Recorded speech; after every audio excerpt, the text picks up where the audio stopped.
Welcome, elves and ettercaps, to episode 28 of Dion Rising.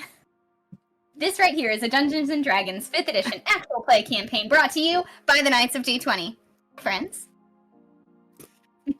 As usual, before we begin romancing necromancers and hunting invisible pigeons, we have a few announcements brought to you by a friend of mine who is 1/16th Swamp Witch on his mother's side. Bobby, please enchant us with some announcements. As always, very factual on your introductions. So this week for the Knights, tomorrow we are going to have myself and Royal coming at you with the Int Mod Pod, and we're going to be talking about wizards. So all of you book nerds who don't know what you're doing when it comes to wizards, they can be very intimidating. Come hang out with us tomorrow, and we will inform you on how you should be studying while everyone else around you is getting it just because they can. Tea time is also going to be myself and Royal, where we are going to butt heads on peace versus war and see who comes out on top. Who knows what's going to happen? I feel like anytime me and Royal are on anything together, it's just a wild ride of who knows what's going to happen, what we're going to say. So don't miss us, because we'll miss you. And I believe that's everything we have going on this week for the Knights of D20, until the long-awaited arrival of Season 2 of Casting Friendship comes back. Everyone, if you're ready to see that, head over to our Discord and make sure you blow Caramel up and let them know how much you want it back so that we can peer pressure them into doing it. Because if D&D is about anything, it's about peer pressuring your friends into doing things they normally wouldn't.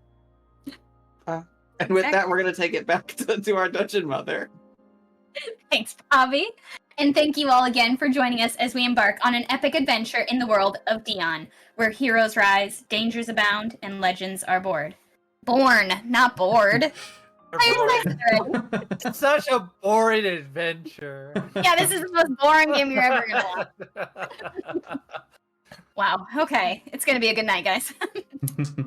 All right, back in episode 27, the gang continued their story in Nurdistand. They learned a bit about Arendriel's new arcane oversight laws that have been put into place, and heard a bit of a rumor about a possible conspiracy surrounding one of the 3 ruling members of the Triumvirate. Some interesting stuff happening. Seraphina convinced an old schoolmate, Zareth, to attend her family dinner tonight, so he might be making an appearance. And we're just going to jump right back in, rejoin the group now as they prepare for dinner with the Blackthorne family. So you all had spent your day doing various chores and tasks around Nurdistand. But I'm going to go through and ask everybody to tell me how you're getting ready for this dinner with a wealthy elite family, Seraphina's parents. And I would like you to describe your attire, your hair, if you do anything different. How are you getting ready? We'll start with the lady herself, Seraphina. Put on something a little more modest than her outfit from the previous night. She will make sure her hair looks very prim and perfect and presentable for her parents tonight. And before dinner, she's probably going to try to find her mother to let her know that she invited her friend Sarah at the last minute. Hopefully not disturbing the seating arrangements for the evening by too much. I think your mom would take that news with grace, but ask, I'm sorry, Zareth, who? Which family is he? Who are his parents? Do I know them? He's just a friend from school. He's a great sorcerer. You'll love him. Oh, a sorcerer. Good. I'm ready to ask him questions all about your time at school. Great. The more the merrier, I suppose. And then she rushes off to tell the kitchen to make another meal. Okay. Let's loop around to Maraway. How are you getting ready for the night? I think Maraway is, he, with the assistance of Seraphina, has just went out and bought some new clothes for a more formal event. So he's just going to slip on some black robes along with his new white shawl that he just bought. Okay. And I think he might tone down the flowers in his hair just a little bit so they're not clashing too much with the black. Okay. Slightly fewer flowers. I think this is probably going to be the most simplistic we've seen Maraway in a while. Probably. Okay. Bula, what are you doing? So Bula has just kind of her normal attire. She doesn't often stray from what's comfortable and what she can move in.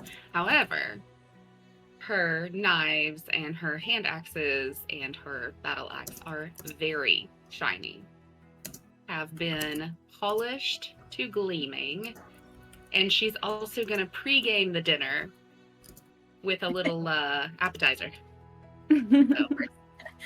So are you're just probably hanging out at this point, you know where the kitchens are, and you're just you're hanging out. She told me she's just taste testing. She wants to make sure that everything is ready for the dinner, and Yeah, at this point I think you're on friendly terms with the whole kitchen staff. Yeah. Awesome. I like that. I expected you to say, she leaves her axe and her knives and her swords behind in the room, but no, they're just pretty. You just polished them up. They're polished and sharp and gleaming and beautiful. Of course. That makes sense. Killian, what are you doing to get ready? Killian will be grabbing the outfit that Seraphina picked out for him or got for him just a day or so prior. So he'll do his best to kind of clean up his face, make sure he looks quite presentable, kind of like shave down his face so it's not just all super scruffy. He'll do his hair the best that he can. Usually it's just kind of after a shower and just air dries, but it looks pretty good nonetheless. But he'll put on his clothes that Seraphina got him, just like a nice white dress shirt that has kind of like some frilliness on the front here, a little like pirate looking almost, with like long sleeves that will kind of house the chain of shattered fate, as when it's like inactive, it's not like a long strand. So that's kind of like tucked into his sleeve there, and he's got some black leather pants on with some boots. He really looks like a pirate, to be fair, but but he also's got just a dagger tucked into his boot as well. Giving Regency, I love it. I'm into it. Okay. Zada, what are you doing? Anything different? He would probably go to talk to Cedric, see if he can't get some like nicer formal wear, something that is still like breathable but like nice and functional. So maybe like he'll have like full pants on, white, since like black will just drown out him, so he'll just have like a white pants with probably like a nice blue shirt, a very like nice fancy shirt, but like a little bit loose because he doesn't want to be too tight, like his fur to go showing through it. So he'll do that. His hair, he'll see if he can't put, I don't know, something in it to make it like more sleek back so it looks like very nice. He'll probably just like try to make himself look as nice as possible, and yeah, he'll still have like, I think he'll still have his bracers on, but otherwise like he'll just try to look as nice and as presentable as possible. So Okay. The most dressed up you've probably ever seen him. Yeah, definitely. All right, Eidos? I think that Eidos has on one of Seraphina's bathrobes, and he's just kind of sitting in the tea room as one of the staff braids his hair into a bunch of small braids made into a bigger braid. I know a lot about hair, and Love it. yeah, after that he's kind of switching to his super formal all black tunic and cloak. Yeah, doesn't look much different than how he usually does, except now it's just all black. Yeah, you're usually wearing like slate black, and now you're wearing like obsidian black. Yeah, he's easily more subtle. Tries to hide his wealth. Okay, wonderful. And you guys see Kittenberry eventually comes into Seraphina's room. She is wearing a shade of like lovely like dark maroon, and she's currently shape changed or like in disguise as a black cat, like with very slick shiny black fur and like just bright yellow eyes. trying to look, a little bit more distinguished and older, and still kind of trying to find herself. You notice that she's changing the color of her fur a lot. She's been changing the length of her fur a lot, doing all kinds of different experimental things with her look. So, as usual, she definitely doesn't look like herself, but she arrives and says, "Oh, I'm so excited to eat with your family, Seraphina. This is going to be so fun." Oh, yes, I'm so excited. I think we should ask my dad about enrolling you into classes tonight, don't you think? I think so. I think I have been doing much reading, and while I do think that the bard is the thing that I am the most knowledgeable about, I find myself actually more drawn to the ability of the wizard, and being so flexible and being able to just read and learn as much as humanly possible. I think that's what I would like to try and do. So maybe we could talk to him and see what he thinks. Yes, I think he can get that up. He'll probably just be a little disappointed you're not choosing the sorcery track, but I think he can get you set up with classes. Well, as you know, Miss Seraphina, I'm not a sorceress. I have no blood in that sort of area. I wish my parentage were more noble as yours, but alas, I am just of the talent and not of the blood and the body. But I do understand. Okay, and you all gather up and head down for a way too formal family dinner. You realize, you all go into, the tea room where you guys have usually been taking your meals casually, and you realize that, actually the dining room doors are open. All the sconces have been lit in, not just the dining room, but the whole house. The whole minaret is all lit up as if, they were expecting a lot more company. The fancy linens are out, and that's saying something because even just the disposables are fancy. And the table has been set for a multi-course meal sort of thing. And you all find your seats. No, you're kind of the first ones downstairs, as Seraphina's parents, I think, are the kind of people who make an entrance every time as the hosts. So you're all there, and eventually a sort of servant ushers in Zareth, a very uncomfortable looking Zareth, wearing kind of nice clothes, but almost like when you dress for an interview sort of attire, the old-timey version of that. Clearly just professional attire, not so much dinner party attire. But he comes in and he comes over and gives Seraphina, I think, a awkward hug. Says, thanks for inviting me. Where should I sit here? Where should we sit? What's the deal? Yeah, perfect. You can sit right by me. Thanks for coming. You remember Ados? Ados, hey, how's it going, man? It's going well, Seraph. Nice to see you. How are you? Can't complain. Could complain, but won't. Nobody would listen. Oh, yeah, sure, yeah. I bet that's right. Okay, yeah, dinner. So, and then as he's awkwardly kind of trying to make small talk with you all, you see the Lord and Lady come from, as if it's choreographed, they come from two opposite sides of the door. As if they were coming down two opposite hallways at the same time and turn together and just breeze inside. It's almost like wind blows both of their hair back as they walk into this room. And they are strikingly beautiful people. They both have, Seraphina's dad, his hair's gone sort of silver. He's still very fair skinned, very fair haired. Her mother as well just has these almost white gold, long curly tresses. It's akin to the color Seraphina has managed to pull off with her little magical hairpin. And shortly after, Seraphina's brother makes an appearance and comes in with a little bit more warmth and a little bit less practiced appeal. And they all find their seats at a table that is still, frankly, too big. This table is so long that you're all sort of gathered up at one half. And then the parents are sitting at either end, and they are a mile apart themselves.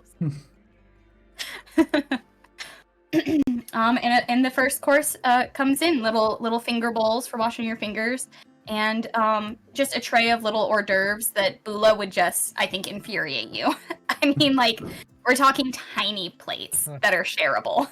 Yep, she's noticed that these fancy people like their tiny fancy food, and that's why she was in the kitchen before dinner. Yeah, yeah. I like to think that you, like, as they were, like, setting up the trays of these hors d'oeuvres, I like to think you, like, put a bunch of them, like, stacked them on top of each other on one end of the tray so that you could just take 5 at once as opposed to the single one. And dinner is served, and Lord Valyrian immediately just launches into, Seraphina, darling, it's been so long since you've been home. It's incredible to have you here, my dear. Please, introduce all of your friends. I'm so sorry I haven't been around to catch your names yet. Oh, so good to see you, Father. Yes, these are some of my friends that I've met while I've been out adventuring, and she'll introduce each of you one by one. And then this is my very good schoolmate, Sarah. He's a sorcerer. Well, incredible to meet you all. I'm so pleased that Seraphina has found such an eclectic and diverse group of friends to be traveling with. Please regale us. Where have you been? What have you been doing, daughter? I get the occasional hotel bill, but other than that, it's been hard to track you. Eidos looks at Immediately, Sada. as he asked that, I immediately put my finger up to his mouth and I'm like, shh. This is not your story to tell.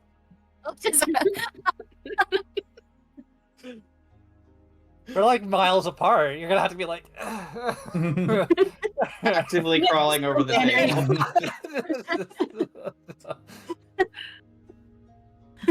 Oh, yes, we had a really good time at Centipelli, so thanks for taking care of that. We've just been, around the continent. But I met Kittenberry here, and she is very interested in signing up for classes at Luminara. Yes, indeed, I am so excited. You may know, and she like looks at Seraphina and the rest of you as if like asking like, how much should I say about who I am? And she says, well, my parents were quite good bards anyway.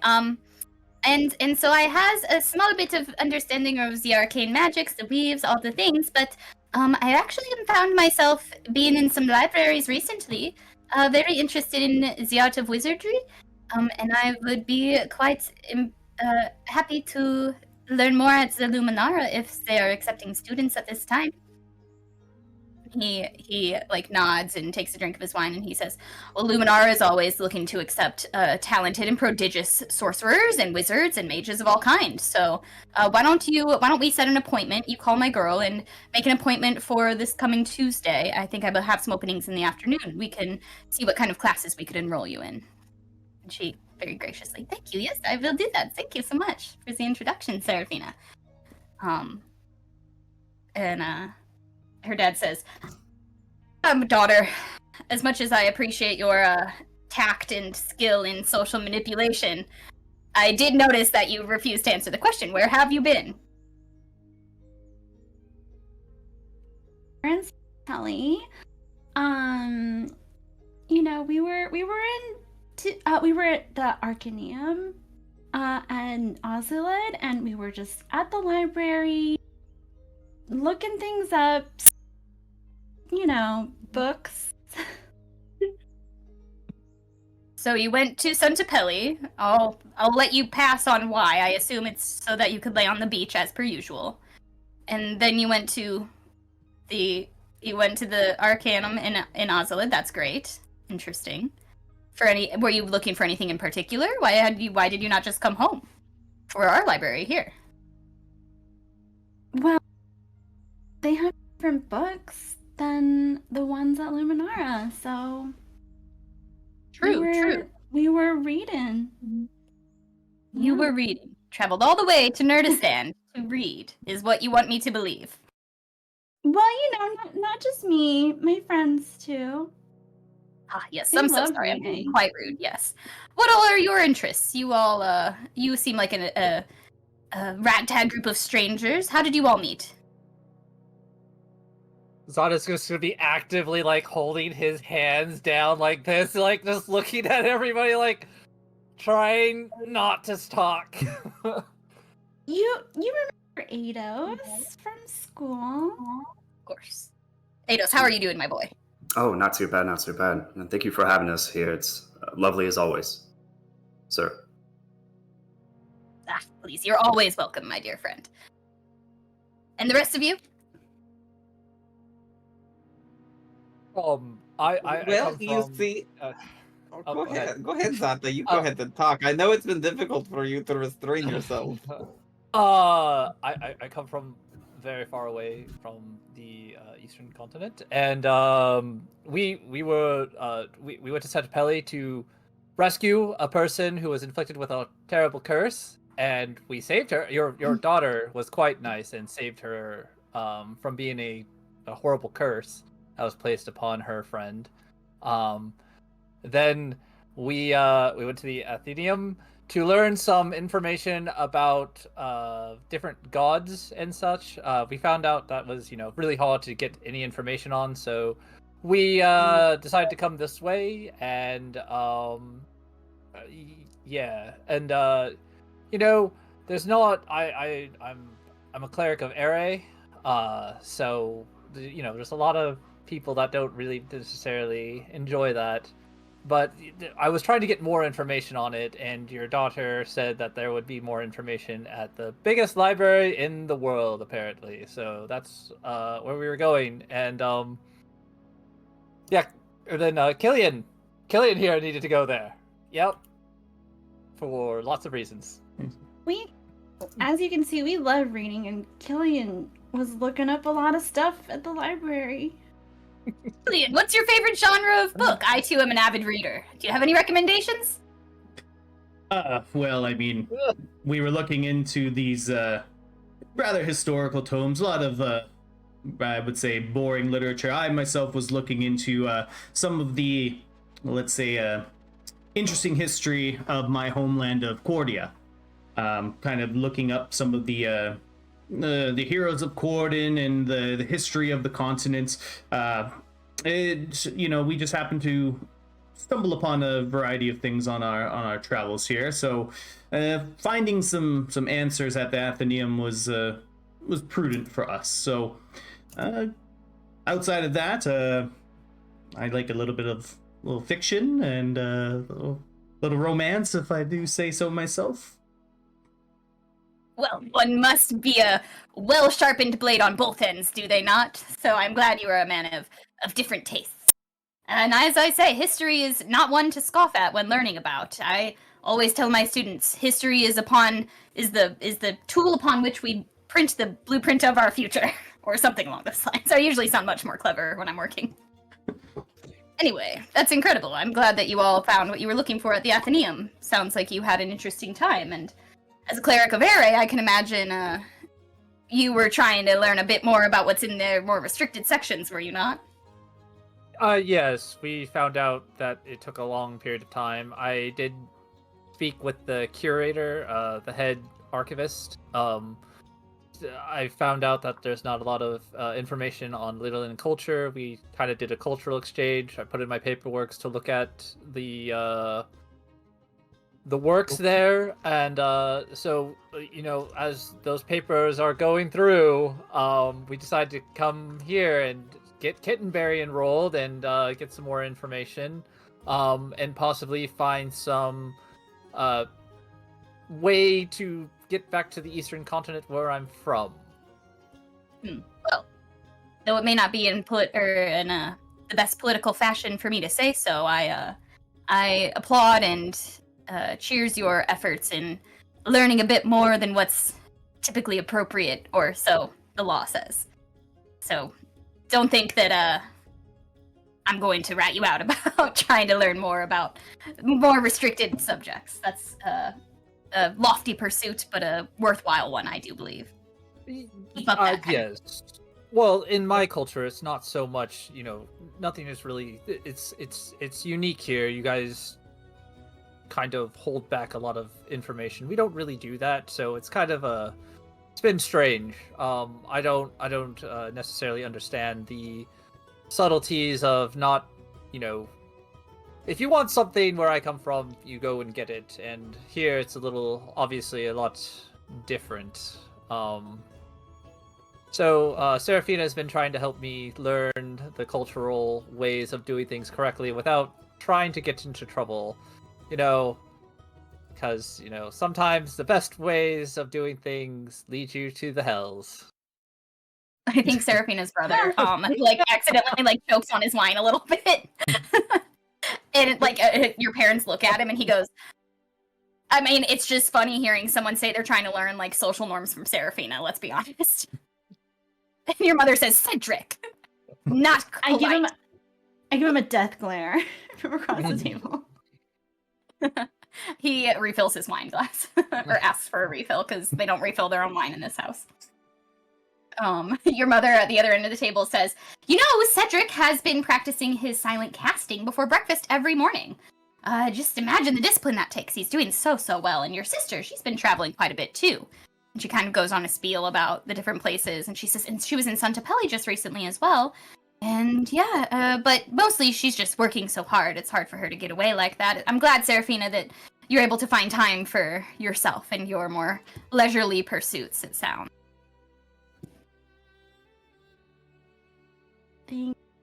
Yeah, it's important to take care of yourself. I guess I missed her while she was there. Oh, that was, I'm sure, months ago, I believe, is the last time she was able to make it there. And I believe she was really just there for a conference of some sort or other. Regardless. Tell us more about your adventures. I mean, where do you plan to go next? You said, as Mr. Zada, that you are interested in getting back to the Eastern Continent. Is that your plan for where you go from here?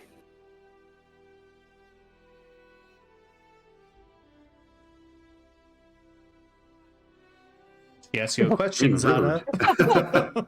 Oh, no, I think she's talking to Seraphina. Is it me or is it actually her? I mean, He's asking the table. Oh, yeah, Zada's trying not to say anything. He's just like... we don't know.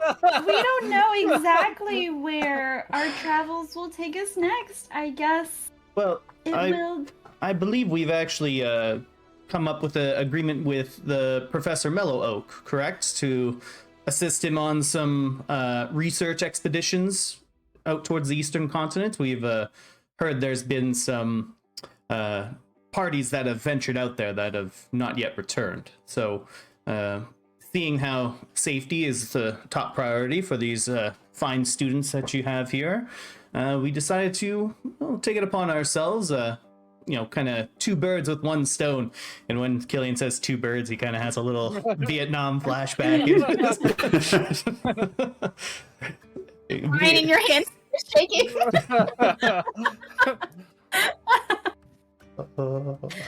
Excellent. Mellow Oaks expeditions. That's an incredible way for you and your friends to make some sort of dent in the world and put your name out there as an individual and not just one of many Blackthorns with lofty ambition and great names under themselves. Excellent. That's great news. I believe Mellow Oaks expeditions are quite the adventure. I hope that you are prepared. Zada's just gonna be gripping the table and his claws are gonna be digging into the wood now. He's trying to hold. Yeah, don't you worry. We're more than prepared. Well, I mean, Seraphina, it's not like you, your mother is the one saying, it's not like you, graduated top of your class, darling. Are you sure that, I'm sure your friends here, and of course we know Ados's prodigious skills in sorcery, is enough to cover you, but, are you sure you're all prepared for, carrying the weight, so to speak?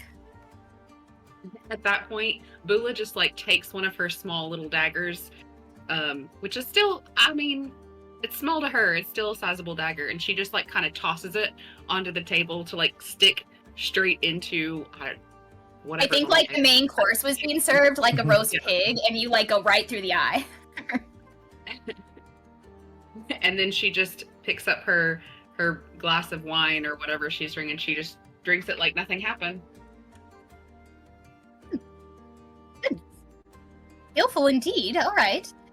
Seraphina, you've always been good at picking friends who know what they're doing, I suppose. It's good to see. We just worry about you, my dear. Yes, I admit I was reluctant to say anything about going to the Eastern Continent because I Didn't want to worry you, but as you can see, I am well accompanied. Well, that's of course always good to know. And Go you on, should my see boy. her out there. She's been holding her own. She matches me beat for beat easily. So she's quite dangerous herself. We've learned a lot on our travels. Cedric says they did tell me about their trip to the Hells, and yeah, that sounded like something.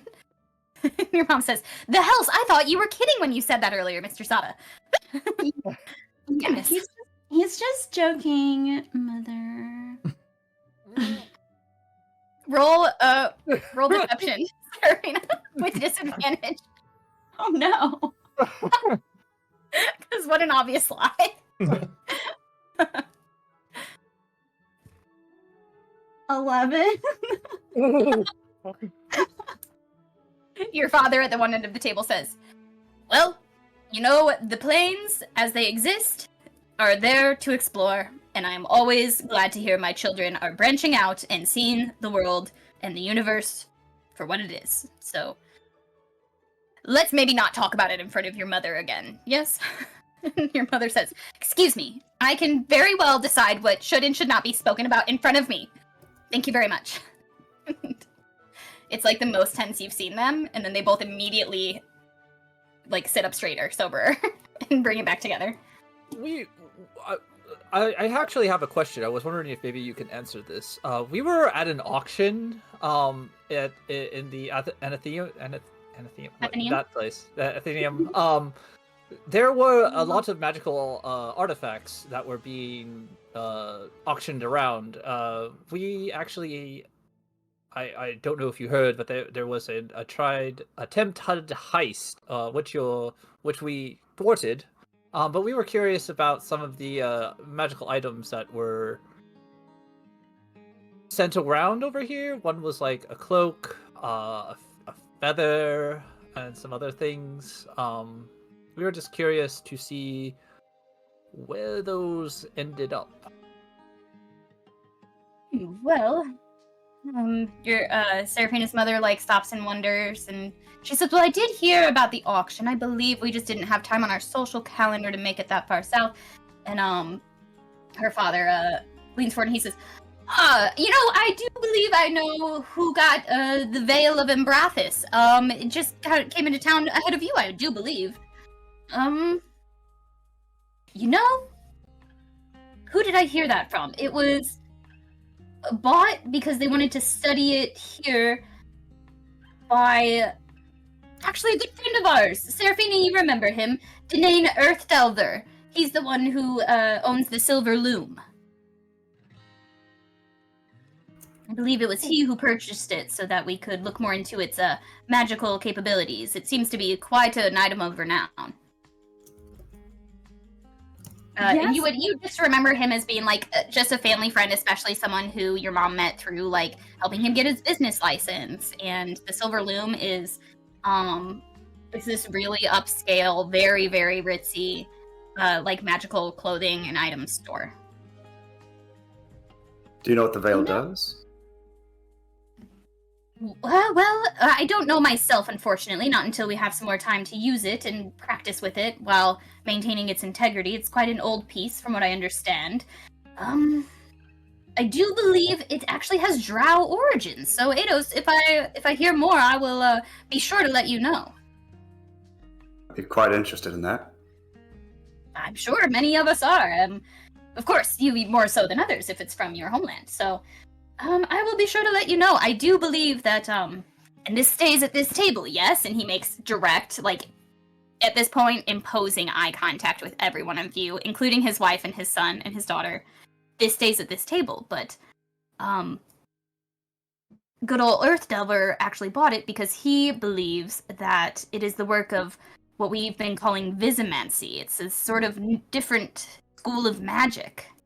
And we want to know more about it. It doesn't seem to have the same arcane fingerprint as many other schools that we know about. So, exciting things. I will indeed be one of the first to know if they find anything interesting about it. And Eidos, you'll be the second. Fascinating. What is Visimancy? We can't tell yet. We call it that. We believe it possibly has some sort of shadow magic property. Something about bending light and space itself to hide and to obscure. But that's all hearsay for now. Fascinating. Yes, quite. It's very exciting. And he like kind of like leans back and starts like talking to himself and almost like using his like finger to like write notes on the table. Like the teacher in him sort of comes out for a minute as he sort of like ponders the possibilities of this thing. And from the end of the table, Seraphina's mom says, "Well, I suppose we're so glad to have you while you're in town. Zareth, I'm sorry you've been so quiet. Could you tell us more about you?" And he's like, "Oh, we went to school together."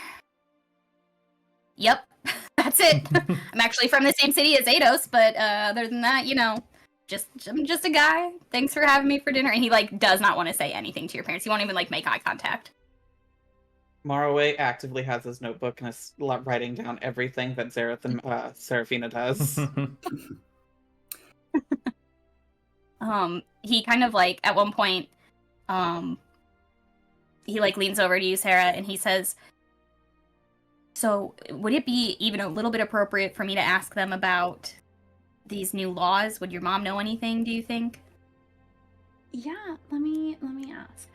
Oh, Father, you know, Zara's actually at the school today because he had to provide a testimony against Professor Athena about this arcane oversight. Do you know anything about that? That seems ludicrous. Dreadful business, Zareth. I'm sorry you're wrapped up in all that. How ridiculous. Honey, close your ears. I know that you can't really be involved in a conversation of this leisure. And she says, "I'll just sit back and drink my wine. Don't worry." And he says,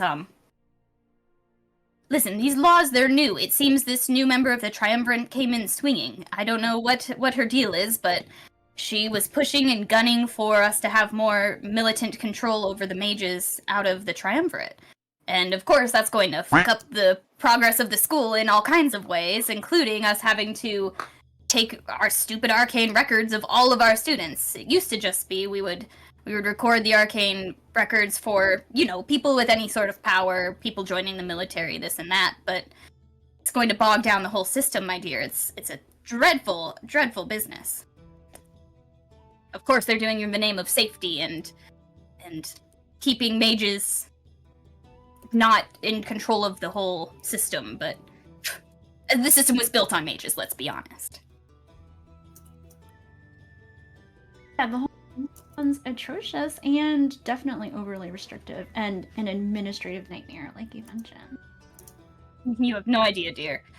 But, Zareth, I had heard that Athena was wrapped up in it. As a necromancer, I fear that she was bound to be one of the first scapegoats to be made an example of. I do hope that, while I can't be involved, of course, I do hope that what they are accusing her of is found untrue and proven wrong. And Sarah's like, I don't know. It was all very confusing when I spoke to them, so I don't know what's gonna happen. Should I be worried? He hears that like his ears perk up at like the necromancy thing, and he's like, should I get out of town or something? And your dad like leans in and is like, "I'm gonna pretend you didn't just ask that, so that we can all agree you didn't ask that, yes? If you chose to leave town, I would not blame you." Says, but I'm just kidding, of course. Everything's going to be fine. No one's in actual danger. You know, this is a well-governed country, and my fellow citizens are good people with honest intentions. These will all blow over. Lord Blackthorne, has anyone been like disciplined or punished by this committee? Like, I don't understand where they really came from to come down with such a strong hand. Well, as I said, this new counselor of the Triumvirate of the Big Three, this Millicent Maynote, she's quite militant herself, and I do believe that she folded them into just our general public safety laws. So, as far as I know, they've started from the top, and Athena's arrest is one of the first I ever heard of. So, I do believe that they've quite quickly started to make scapegoats of people to set an example or to set precedent about what is and is not now feasible magic to use. I don't know. It's all bit. I've read the laws myself, and they're purposefully written to be vague. It seems. Do you It guys leaves a lot of unfortunate loopholes. have you guys like just maybe done some checks and see if like I don't know, people have done like demonic pacts or something? I just saying because like the first place we went to, there was like a treasurer and he made a deal with a demon and he was just like destroying an entire Anyway. civilization. I feel like this could probably be the same thing, just because like we heard like in the thing that he was going around trying to like corrupt a whole bunch of different societies and stuff like that. So that might be something you might want to look into. You know, he's from the Eastern continent, and he has just a really funny Just- and interesting sense of humor. So- and No, Not in his everyone comment, your gets comment it. is quite good, Mr. Zada. Impressive.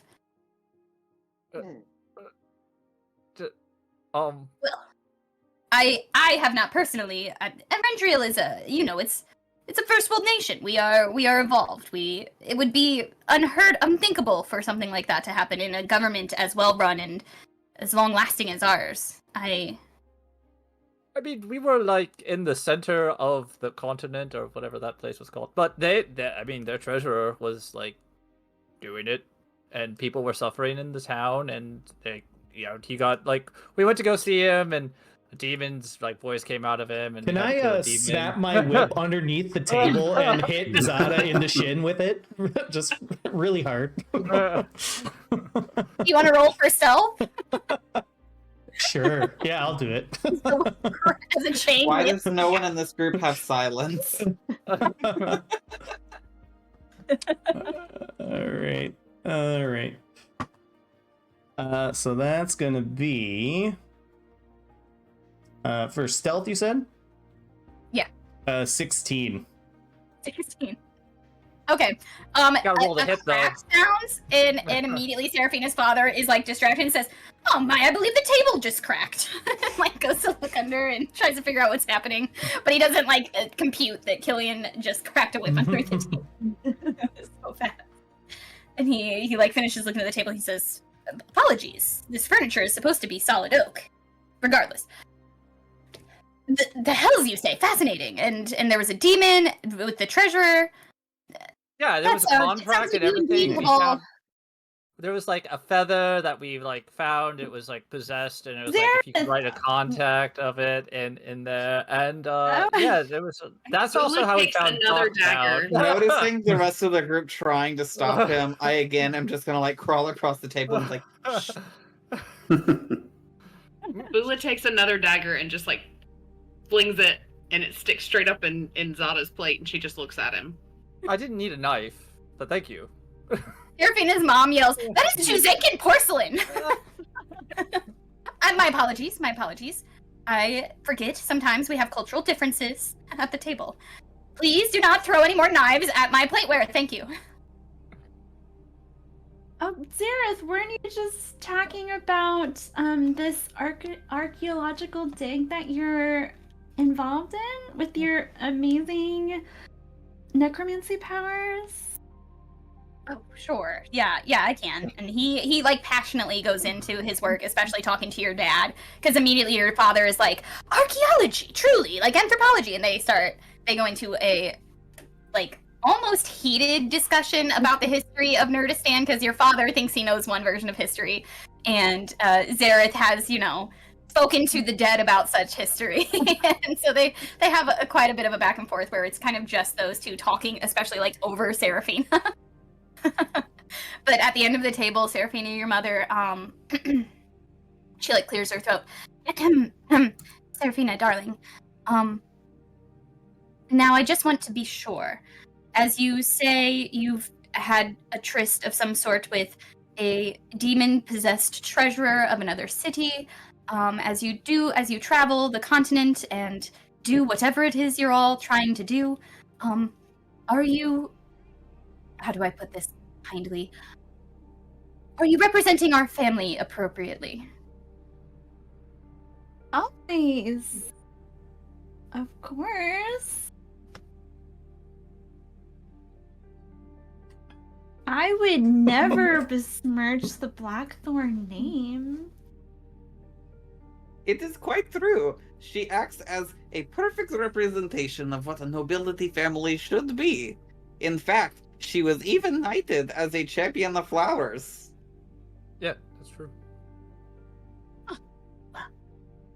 That makes my heart sore, my dear. All three of my children, nearly out of school for some of you, and doing your best to make the world a better and more safe place for those who don't have our sorceress bloodline. So thank you for what you've all been doing. I do appreciate it. And keeping Seraphina safe, of course, priority number 1. Priority number 2 is keeping the family name strong. Oh, do you guys like Always. fight for your like bloodline and stuff? Kind of. I mean, sure, if you call social graces and making a good political impression a fight, which is a battle every day, that I do agree. Sure. Sure. I mean, Seraphina has proved herself multiple times. Like I said, we took down an Emerald Dragon, at the heist that was trying to happen. Don't forget about that. Don't forget about that sea beast that we all fought off when we were. The Kraken. Oh, I would love to talk about the Kraken. It Yeah. was fantastic. It Seraphina was quite there. exciting. Yeah, so our boat was attacked by a Kraken that we definitely took down. Oh well, yeah, we took it down. It seems that much has changed in a very short time in your skill level, Seraphina. How did you pull it off? What have you been doing? What's your secret? You know, I think I was just a late bloomer. When we first met, she was really bad at hitting things, but as she's progressed, with great training, even with Eidos was actually having, I think, worse of a time at hitting things. Like, every time he cast a spell, nothing hit for the longest time. But those two, with intense training that they have been through, have now, like I said, they can hit dragons, demons, out of the sky. It's been great. Dead kings, even. Dead kings? No, he's just joking. That Eastern continent humor. Who understands Well, I guess that? he's not dead. He was just in prison, but that's another story. Well, you need to come home more often, my darling. We miss you terribly, and it seems your stories get more and more grand with every telling. Eventually, Seraphina, the dessert is served, and your father sort of turns the conversation again. He asks, well, if you're going to the Eastern Continent and you are indeed joining Mellow Oak's expedition, what is your goal? What do you hope to accomplish in the Undying Wood? It is not the safest place, but hearing all of your stories, I am now prone to believe that you may handle yourself there yet. Finding the Yonti. That's what we're planning on doing. You're doing what to the Yuan-Ti? We're gonna find them. You're finding the Yuan-Ti. That's what we're trying to do. Interesting. And what makes you believe that you can find them after so many have tried and failed? And separately, why ever would you want to? They have some information about, like, my goddess. It and is some an other things. academic. It's an academic expedition. We're academics. Sure. It's You know, quite we like true. the I've learned, library. I've learned quite a bit about this world since being with Seraphina. She's quite insightful. You know, before meeting her, I did not even know that humans laid eggs. It was quite a shock for me. You know, he's Your father's studying. like, as a teacher at first at heart, I feel I must correct you on that one, my dear Barroway. Humans do not in fact lay eggs. Why ever would you have that idea? I He worry about flips it. through his book aggressively and is like scratching that out. Well, I witnessed it firsthand, but I guess I was just misseeing things. She Witness was first, incubating an human lay an egg. egg. I am not one to ever think that anything is impossible. Please tell me, where did you witness this? Who? How? It was just a crazy breakfast. But anyway, if a breakfast is going into somebody's library that we were investigating with this person that was cursed, and then They in there had and a really almost nice being assassinated while a at the giant library. fireball went off. Giant Yes. A giant fireball Yeah. in the library? That sounds like a disaster. Oh, it definitely was. It was this It poor was for lady Killian. Oh yes, Killian did get knocked out pretty quick there. Lillian, is it you that laid the egg? No. Yes, She had it it- was. Oh. He like looks. See how he's look over to Seraphina. Just like I didn't lay an egg. I found an egg on my travels, and well, Seraphina was just holding on to it for me. You know, she has much more delicate hands than I do. What sort of egg? An owlbear egg? A giant hawk's egg? What sort of egg? Has it hatched yet? Did it ever hatch? Was it petrified? You know, that little we've been holding on to it for a while now, and it has not hatched yet. I fear it might never hatch, but holding on to it for sentimental value. What are you talking about? Littlebell is around all the time. Yeah, we think it's petrified. Yeah. Yeah. You know, we were waiting for a petrified egg to show up here. A dragon egg to be sure, but it never actually showed up. It was lost in translation at some point, but Yeah, I think this thing is about more. Oh, go ahead. that's just the thing about magical items. If you lose them, you're lost forever. No, this was more of an ostrich egg. No, Basic it's pretty, Ostrich egg. it's pretty much a dragon. Well, it's not really a dragon. It's tiny. Can I 5th level Like divine that. smite, even though I don't have 5th level divine smite? Because I really want to. They do say that birds are the closest relative of dragons. So, in a way, yes, Sata, you are correct. Right? Yeah. Fascinating. Well, all interesting tales, and I'm sure you have plenty more for another night. It is about time we go on, my boy. I was just going to ask the Lady Blackthorne. You know, I've only known Seraphina for a few weeks now, but and I'm only used to seeing her in her regal apparel that she is currently wearing. But I was wondering if you could tell me a little bit more about her as a young child. I'd be interested to hear some childhood stories of Seraphina. Cedric leans forward and he says, "Did she ever tell you about the giant owl that used to live, like, just over on that cliff to the north?" Well, Seraphina and I once decided, really with Seraphina's hesitation, we decided we were going to go catch it. It was young, so we thought we could catch it and raise it and ride it. And Seraphina, do you remember how that story ends? Yeah, Seraphina, do tell. I think we found it and we adopted it and it's in the back now. Should we go check it out? He says, "Tell them how we figured out what it needs to eat and how long it took you to catch that many rats." I don't recall this. Oh. Your mother says, "Rat catching? Wherever would you be catching rats? In my home? No, we do not have rats here." She leans forward. "We do not have rats in my home. That has never happened. No. And what do you mean that there is a giant owl living outside? Explain." And Cedric's like, "Okay, maybe we don't need to tell that story. I was just kidding, Mom. I was just kidding.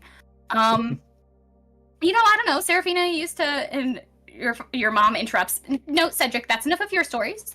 Seraphina as a child, she was quite, I don't know, she was a bit more shy than her elder sister, a bit more, precocious than her younger brother. She found her own way of doing things when she needed something accomplished, and I applaud her tenacity at finding her own way of doing things.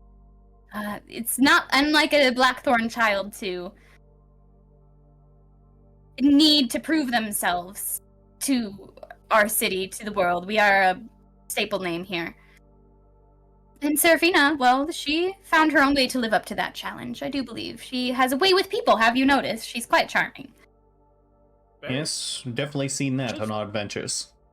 Yeah, she charmed a person to turn herself in. That's the first time I met her. Yes, I do believe she's been like that since the day she came crashing out of me like a bat out of hell. Frankly, she is quite capable at convincing someone of what she wants them to do, and it's always been a sort of magic that even our sorceress blood doesn't allow for all of us. So it's one of the most impressive things about her, I believe, is her ability to bend people to her will. Yeah. And your father at the other end says, I couldn't have said it better myself, darling. Seraphina is just... She knows how to make things happen, even if they won't happen the way that, say, her brother or her sister are able to conjure things that they want. And Cedric says, yeah, just like that time that she really wanted the neighbor boy who lives on the beach to come over late at night and your mother says, Cedric, no more. I don't know what you're talking about. Who wants to go see if the giant owl's still in the back? Your brother says, frankly, I would like to very much. Yes, let's go. If you have a giant owl back there that I haven't noticed, I will eat my shoe. And he gets up in a hurry to go out behind the minaret. And you all go out, and there is no sign of a giant owl. You do find giant owl pellets, though. So you're out there somewhere. Zareth like leans in as you're all like just like staring up at the night sky, looking for any sign of a giant owl. And he's like, did you guys really catch a giant owl and raise it behind your house?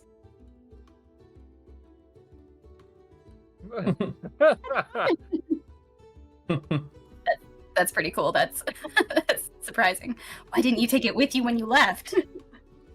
You should probably go find it. Giant.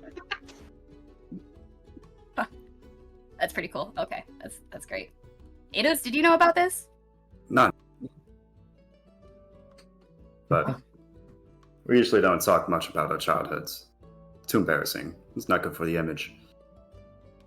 Embarrassing childhood, you? Oh, I didn't have one. I was just doing Seraphina a favor. He says, I'm starting to get that, I think. I think I'm starting to see how this works. Seraphina, your mom is, she has high expectations, huh?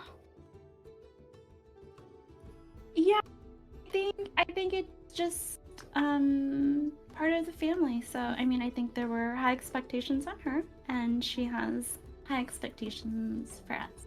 So But you're all passing with blazing colors.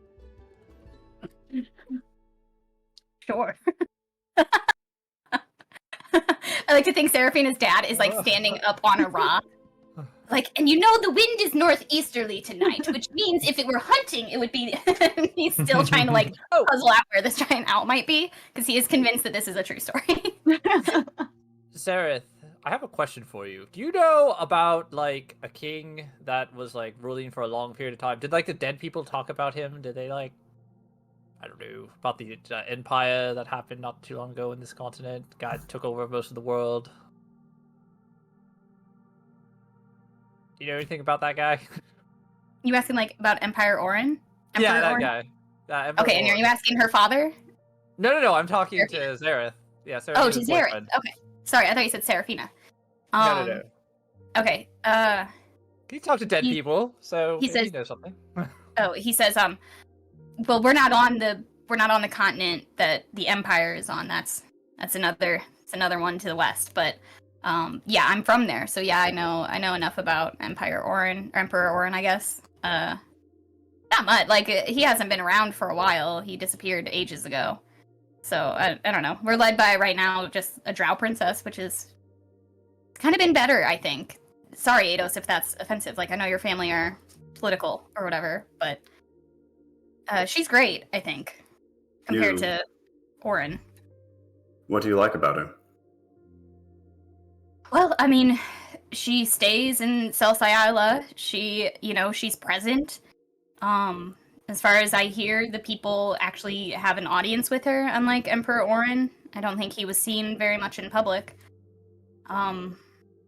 as far as like tax laws, they're not increased as often. My parents say that even in Pravos, which kind of runs on its own system, they're not getting as frequent. They're not getting drafted into the military half as often here. It just sounds like she's a little bit more stable than that old emperor was. But I'm too young to have known him, so I can't say that I know much Sada. Oh yeah, so you're saying like if he just would appear again one day, it would just really suck. I mean, history says probably he was a conqueror. Apparently, it slowed down toward his end. That's just what the histories say, but I'm not educated enough to know why or how that affected our economy. I just know that he was, taking more and more land, and he was a warmonger, apparently. Yep. That's never really good for the small people who end up drafted in those wars, right? True.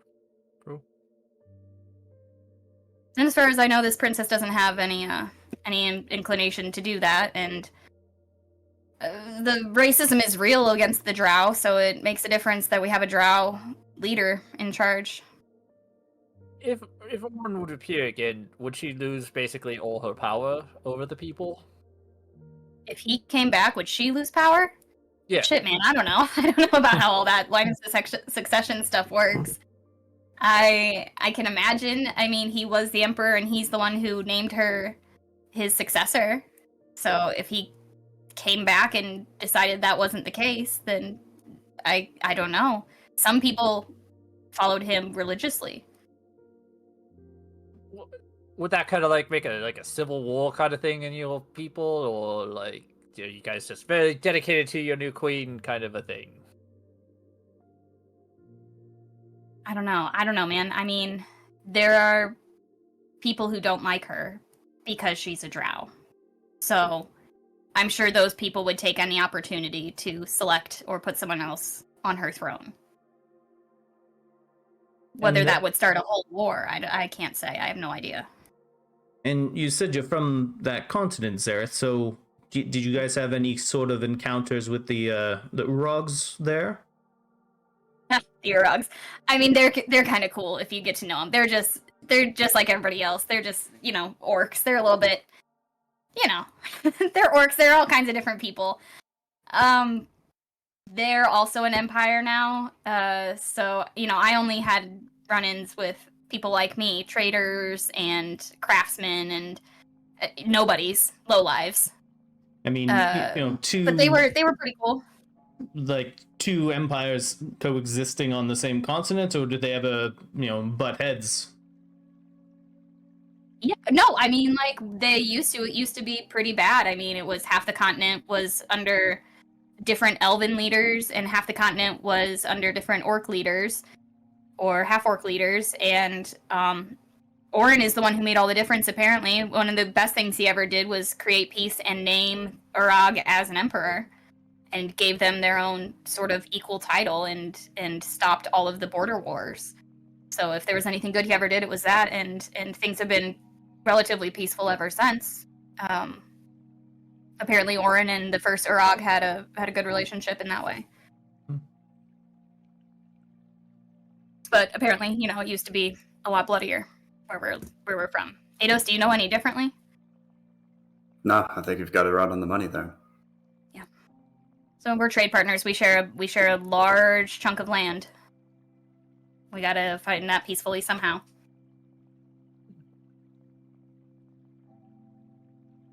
Excuse me. Did I hear him correctly in saying that you can talk to people who have died?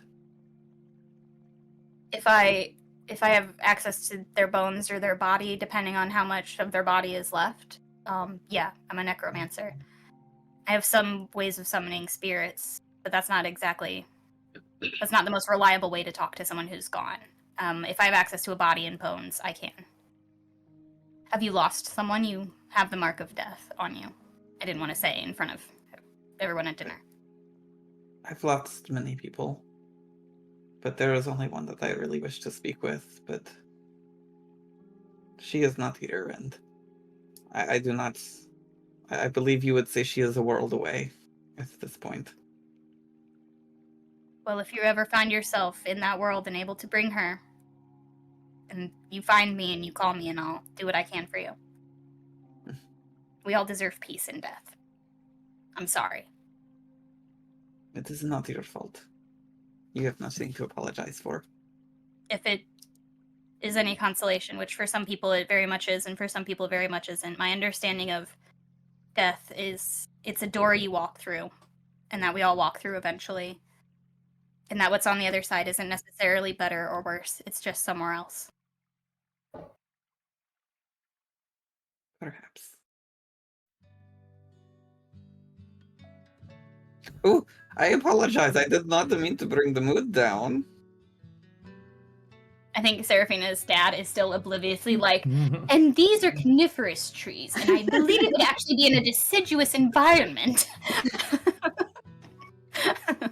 And I think that Mary is like totally kissing ass and is up there like, yes, the type of tree makes a difference with something like an owl, yes. I think as everyone kind of turns to see that, Morrowish just kind of separate from the group and just go sit somewhere and look up to the stars. Yeah.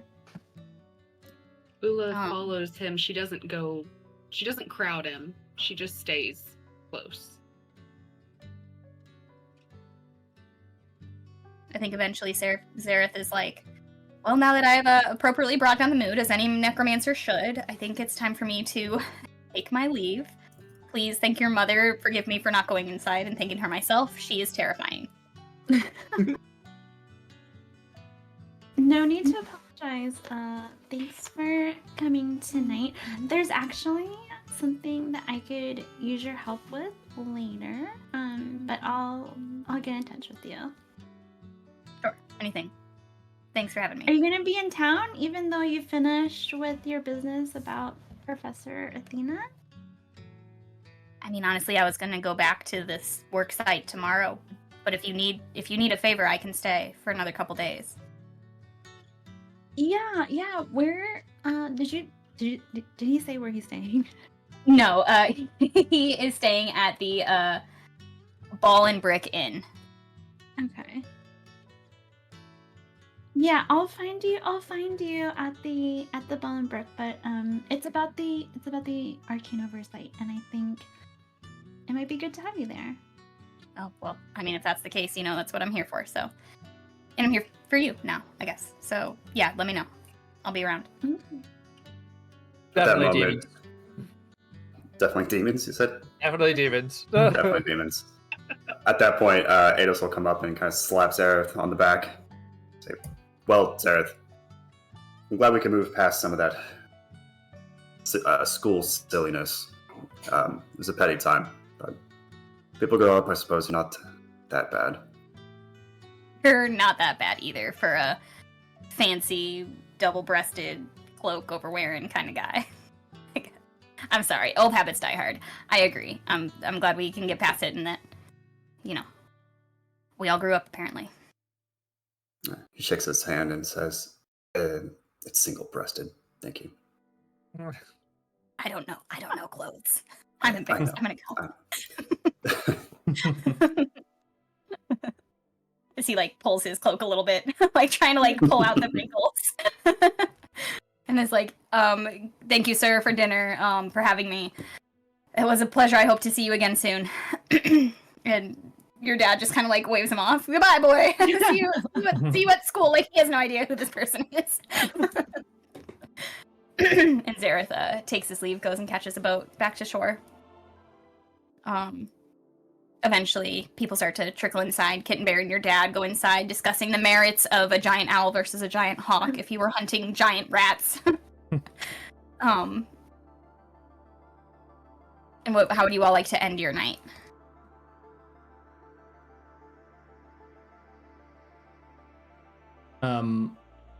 As we all kind of head inside, Killian will kind of sit back a little bit and kind of try to get a moment with Seraphina. Yeah, sure. So Seraphina will linger and she'll say, hey, you look really nice tonight. The outfit worked out. Well, you have fantastic taste, Seraphina. Although I know. I I was not surprised in the least when I put this thing on and saw how good I looked. So I just wanted to ask, are you okay? Yeah, I think I'm used to it. Yeah, thanks for asking. It was definitely a weird night. Yeah, I kind of felt the tension at the table for a majority of the night, especially Yeah, did you? especially between you and your mother. Yeah, it's definitely there. I'll be glad to be on our way. Did you whip Zada? What was going on? Yeah, I mean, he just likes to talk a lot, and sometimes there was no easy way to get him to be quiet, so I did try to whip him underneath the table, but yeah, so that was me, just in case. But I also tried to, let's say, dive on that egg bomb for you there. Yeah, no, thanks for the egg thing. That was definitely a toughie. Where is Glitterbell, by the way? She's just in my room hanging out. Why, you want to go see her? You want to go hold her? Sure. Want sounds to play fetch? sounds good. Like, oh, I could. Sure. I could play fetch with Glitterbell. That sounds fun. But so has that relationship with your mother always been like that? Unfortunately, yes. I think just when they started realizing that I wasn't really coming into my Blackthorne powers, they got a little anxious. But like I said, I'm a bit of a late bloomer, so I guess it worked out in the end. So, when we first met, and this is only a few weeks ago now. Has it been a month? I don't even know. Time flies when you're having fun. But when we first met, you had magical abilities. Are you saying you didn't have those, like, when you first left here, Nurdistand? Yeah, they came suddenly after I left home and before I met you. Yeah, so when you're a late bloomer, you bloom very quickly. You know how that works. I understand. That's a thing that happens. Yeah, people that are new to a skill often pick it up rather quickly, while it takes those that are very learned in their craft a little bit longer to, acquire new experiences and things of that nature. But yeah, okay. So, like, just came on all of a sudden. I mean, I know the feeling. That's all I'm trying to relate. I know the feeling of it just kind of happening. Yeah, it just kind of happened. I was studying at the Luminara for a while, and I guess it all just finally clicked for me. And yeah, but you said you had kind of left, and then it happened. Yeah, sometimes you just gotta let it settle in. Yeah, I gotta let that knowledge simmer. Is that what you're saying? Gotta let it brew a little bit in there, and then poof, the magic. Yeah. Yeah. Okay. Yeah, All you right. got it. You got it. All right. So I just want to say That's how it works. I also couldn't help but notice Glitterbell is getting quite large. Getting big. She's growing rapidly. Just, might be hard to keep her penned up inside all the time. Just food for thought. Food for thought. Yeah, I just didn't want to freak my parents out. I think they don't want a wild creature. We got to keep the giant owls outside, and I didn't want Glitterbell to get cold, so. Well, it's my understanding that a lot of sorcerers and wizards have what's called like a familiar. I'm sure your parents have seen things like that before. So I'm sure they wouldn't be You too taken aback by it. I don't know. I don't really know how they'd react. I think I'd just rather not tell them that much.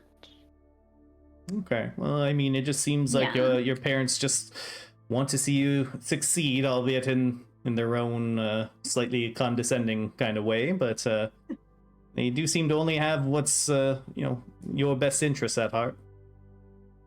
Yeah, I think there's just some things that they're just not gonna understand, and yeah, I think having a dragon might be one of them.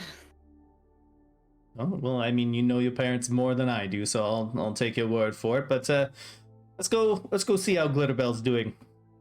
Yeah. Do we have anything that she can play with? Do you have any like birds or anything? I don't want to play with Glitterbell anymore.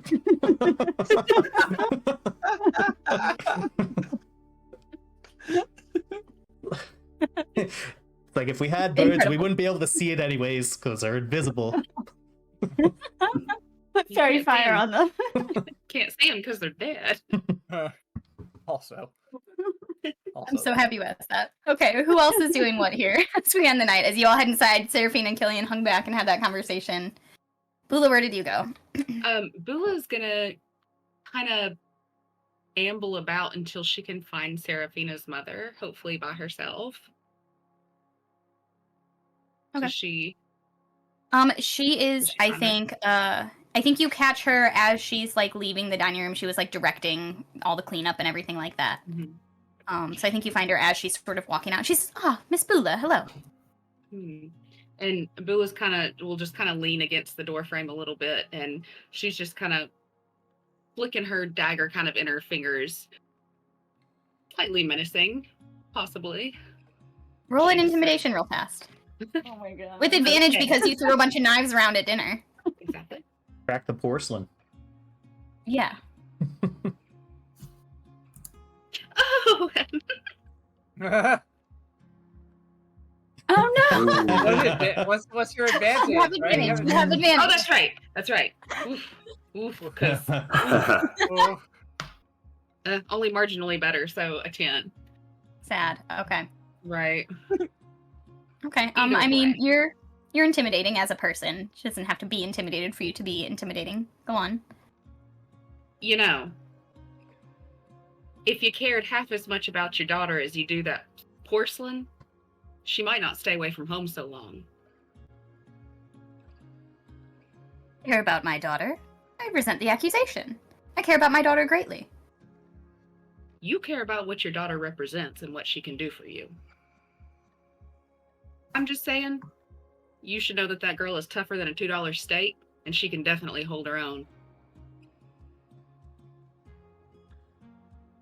Is being a parent not wanting the best for your children and hoping that they have better than you have? All I've ever wanted for that girl is for her to accomplish more than I ever could. And sometimes that accomplishment looks different in her eyes than it's going to in yours. Just something to remember. And she just turns her back on her and walks away. She doesn't even want to know what she has to say. Okay. What else is everybody else doing? Maraway's out under the stars. You gonna stay there a while? Yeah, I think he's just kind of wishing on the stars, like he does most nights. Yep. I'm sorry. Ados. I think How are you gonna... Oh, sorry. that as soon as Zada is alone, Ados will go up to him somewhere in the dining room, just pretending to warm up by the fire, and he'll say, Zada, you gotta stop. You gotta stop telling everybody our business. You know this stuff, it's kind of classified, right? Or at least it would look, I don't know if it's classified. It's classified to me. I don't think if you tell people that we made deals with devils and killed treasurers and killed dragons, they're going to start asking more questions, and they're going to realize that we're not just doing odd jobs. It can make things a little more unsafe for us. But these are her parents. Shouldn't we let them know what kind of danger she's in and what's going on, and like that they'll possibly be in incredible danger in a few short weeks, if not sooner? He kind of looks around, and is like, keep it down, keep it down. I think that Seraphina can handle that. They are her parents, after all, and she knows of the danger. So why don't you just leave it to her? But not just the parents, but everybody. Gotta stop telling everybody our secrets. Are they secrets? Yes. It's just things that I understand you don't understand our societal norms here, but maybe err on the side of caution and share less and smile more. So you don't tell people that you're in danger in your community, that there is a possible threat that could wipe them entirely out, and you don't want them to know about that? No, I don't, because they might get in the way of us trying to stop it. You see, if a whole bunch of people are in a room and you're trying to get to the cake on the other side, then you don't want to have to fight through them, right? Go in sly, go in sneaky. No, you just go through them. No, see, that's assault. We don't want to assault people either. But they're in your way to getting to what you need. And if it's to protect other people, then it shouldn't be a problem. Oh no. Okay. This is one of those philosophical questions. Well, we can deal with that later, but just for now, just try to share less about the things that we've been doing. The funny stories are fine, but like the egg thing, that was illegal. I didn't bring up the egg. Morroway brought up the egg. I was just clarifying. That's right. Well, don't clarify. the clarifications have to go. There's too much clarifying going on here. Just food for thought, for our safety and success and patience and well-being. Well, just to let you know, when we get to my continent, I am definitely telling my entire story to my clan and letting them know that they could be possibly wiped out the entire Earth because of somebody that's trying to conquer the entire continent. And that's fine. I wouldn't stop you from telling your own people what you want to. But Right. yeah, just let us all have a chance to tell as much as we want to. But yeah, on the Eastern continent, I don't know what's over there. It's probably fine. I don't know what they're into. How do you feel about your people? Are you going to... I mean, you're in the lineage, and Emperor Orn is probably going to hit there at any point in time and probably throw your whole society in turmoil, and you're not going to tell anybody about it. No, because we're going to handle it. Why? Because social unrest and turmoil in an entire continent or country is not going to help our situation. You could be right there, already there, destroying it, and you don't want to have anybody on your side at that point in time trying to prevent that from happening? Well, if somebody's destroying your home, I think that it becomes fairly obvious at that point, and they might rise up then. But yes, I suppose I would want somebody on my side, but we're not really to that point yet. We're still in the secret ops section of this mission. So, yeah, I understand your concern, and I get your point, but a little bit of tact might help, I think. Well, I'm just saying, like, they're the leaders of the city. They should know about things that it's not like I'm telling every random Joe. I'm trying to tell everybody's family, not just trying to go on, or people that are supposed to keep other people safe. You want them to know what's going on, and then they can decide how to treat the people as they see fit. It's not like I'm telling some common wife some things about the things that were happening. These are friends and confidants, and also, like I said, people in charge of the city that should try to keep these people safe, whether they want to tell the people or not, whether, there is a giant monster coming to destroy their town at some point, or that monster being a giant empire that is going to possibly destroy the whole world into chaos, like he did when he tried to conquer the entire half of the world. Maybe they should know about it. Maybe they should prepare their defenses. Maybe they should get their people safe before that happens. And not be caught with their pants down and slaughtered. And what if we start telling everybody, and every country prepares, and then Orin finds out, and that's when he initiates his plan. They open up the gates to hell and kickstarts the entire war when we didn't even have to.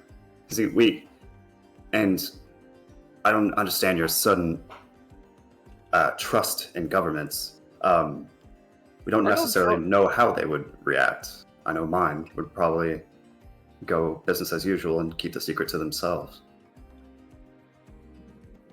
My place, you tell the chief protects the town. That's like your whole point of your government, isn't it? Is to protect the people. That's what you do. You go to the leaders, you tell them a problem, they try to figure out how to keep everybody safe. Isn't this is how things work, right? That's how things work in my world. It's you tell the people that are in charge that are supposed to protect everybody, and they're supposed to protect them. And you're telling me that your people would not protect the people that they're supposed to protect? I'm saying it's more nuanced than that. It is how it's supposed to work, but not necessarily how it does work. And this is why I hate your guys' society.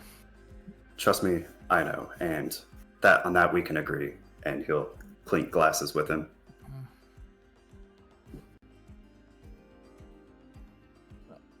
All right. We wrap up some conversations here, and as everybody heads up to bed to end their very interesting night, we're going to take a quick 10-minute break. While we all think about how embarrassing and weird Seraphina's family is to her. And hate her mother. Okay, we will be back at, let's say, 50 after the hour, so 10 till 10 Eastern, give or take. We're going to run some ads during the break, as usual. Blow that chat up. Talk about which ad is your favorite. Let's do the capitalism hard, y'all. We'll be back shortly.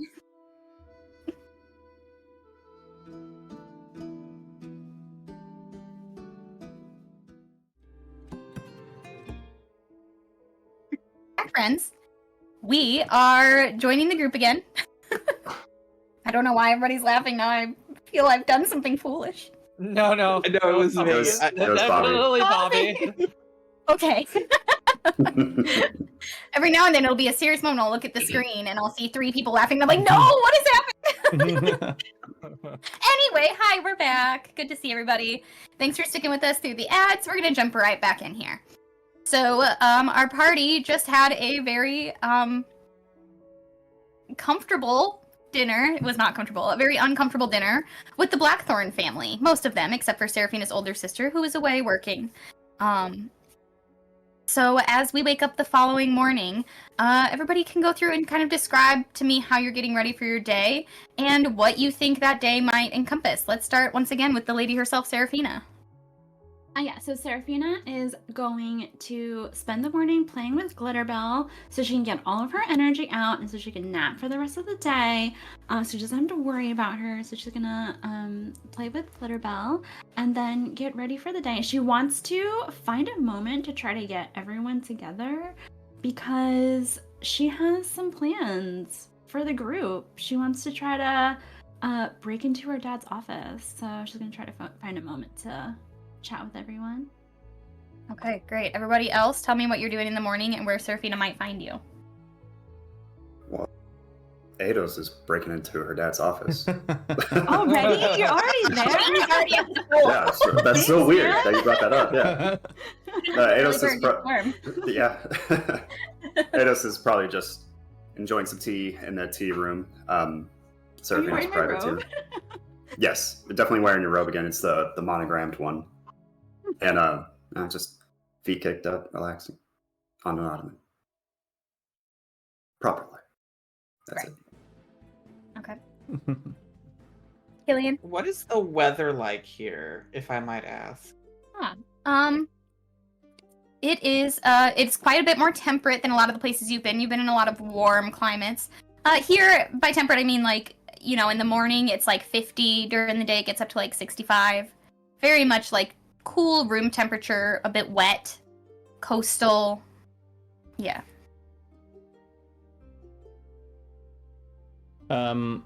Killian will start the day getting on his equipment.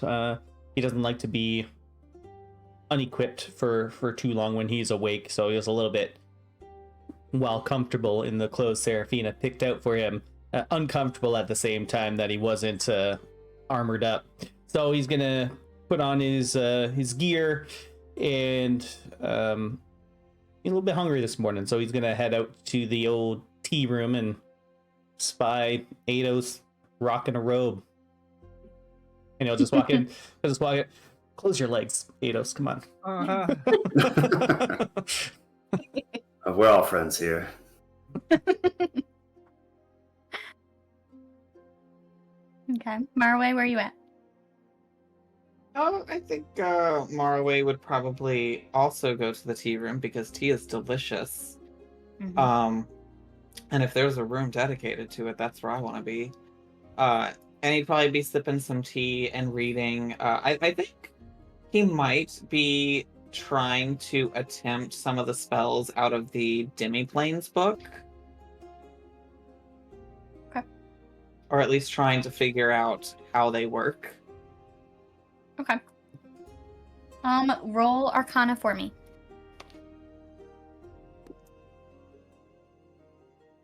17. 17. Okay. I'm gonna save what you learn, but you do discover a good amount of. You start to understand some of how this magic in this book works. Excellent.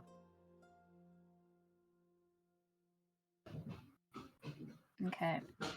Ula, where are you at in the morning when you roll out of bed? So Bula finally rolls out of bed and makes her way straight to the kitchens. But this time she gets a bunch of stuff.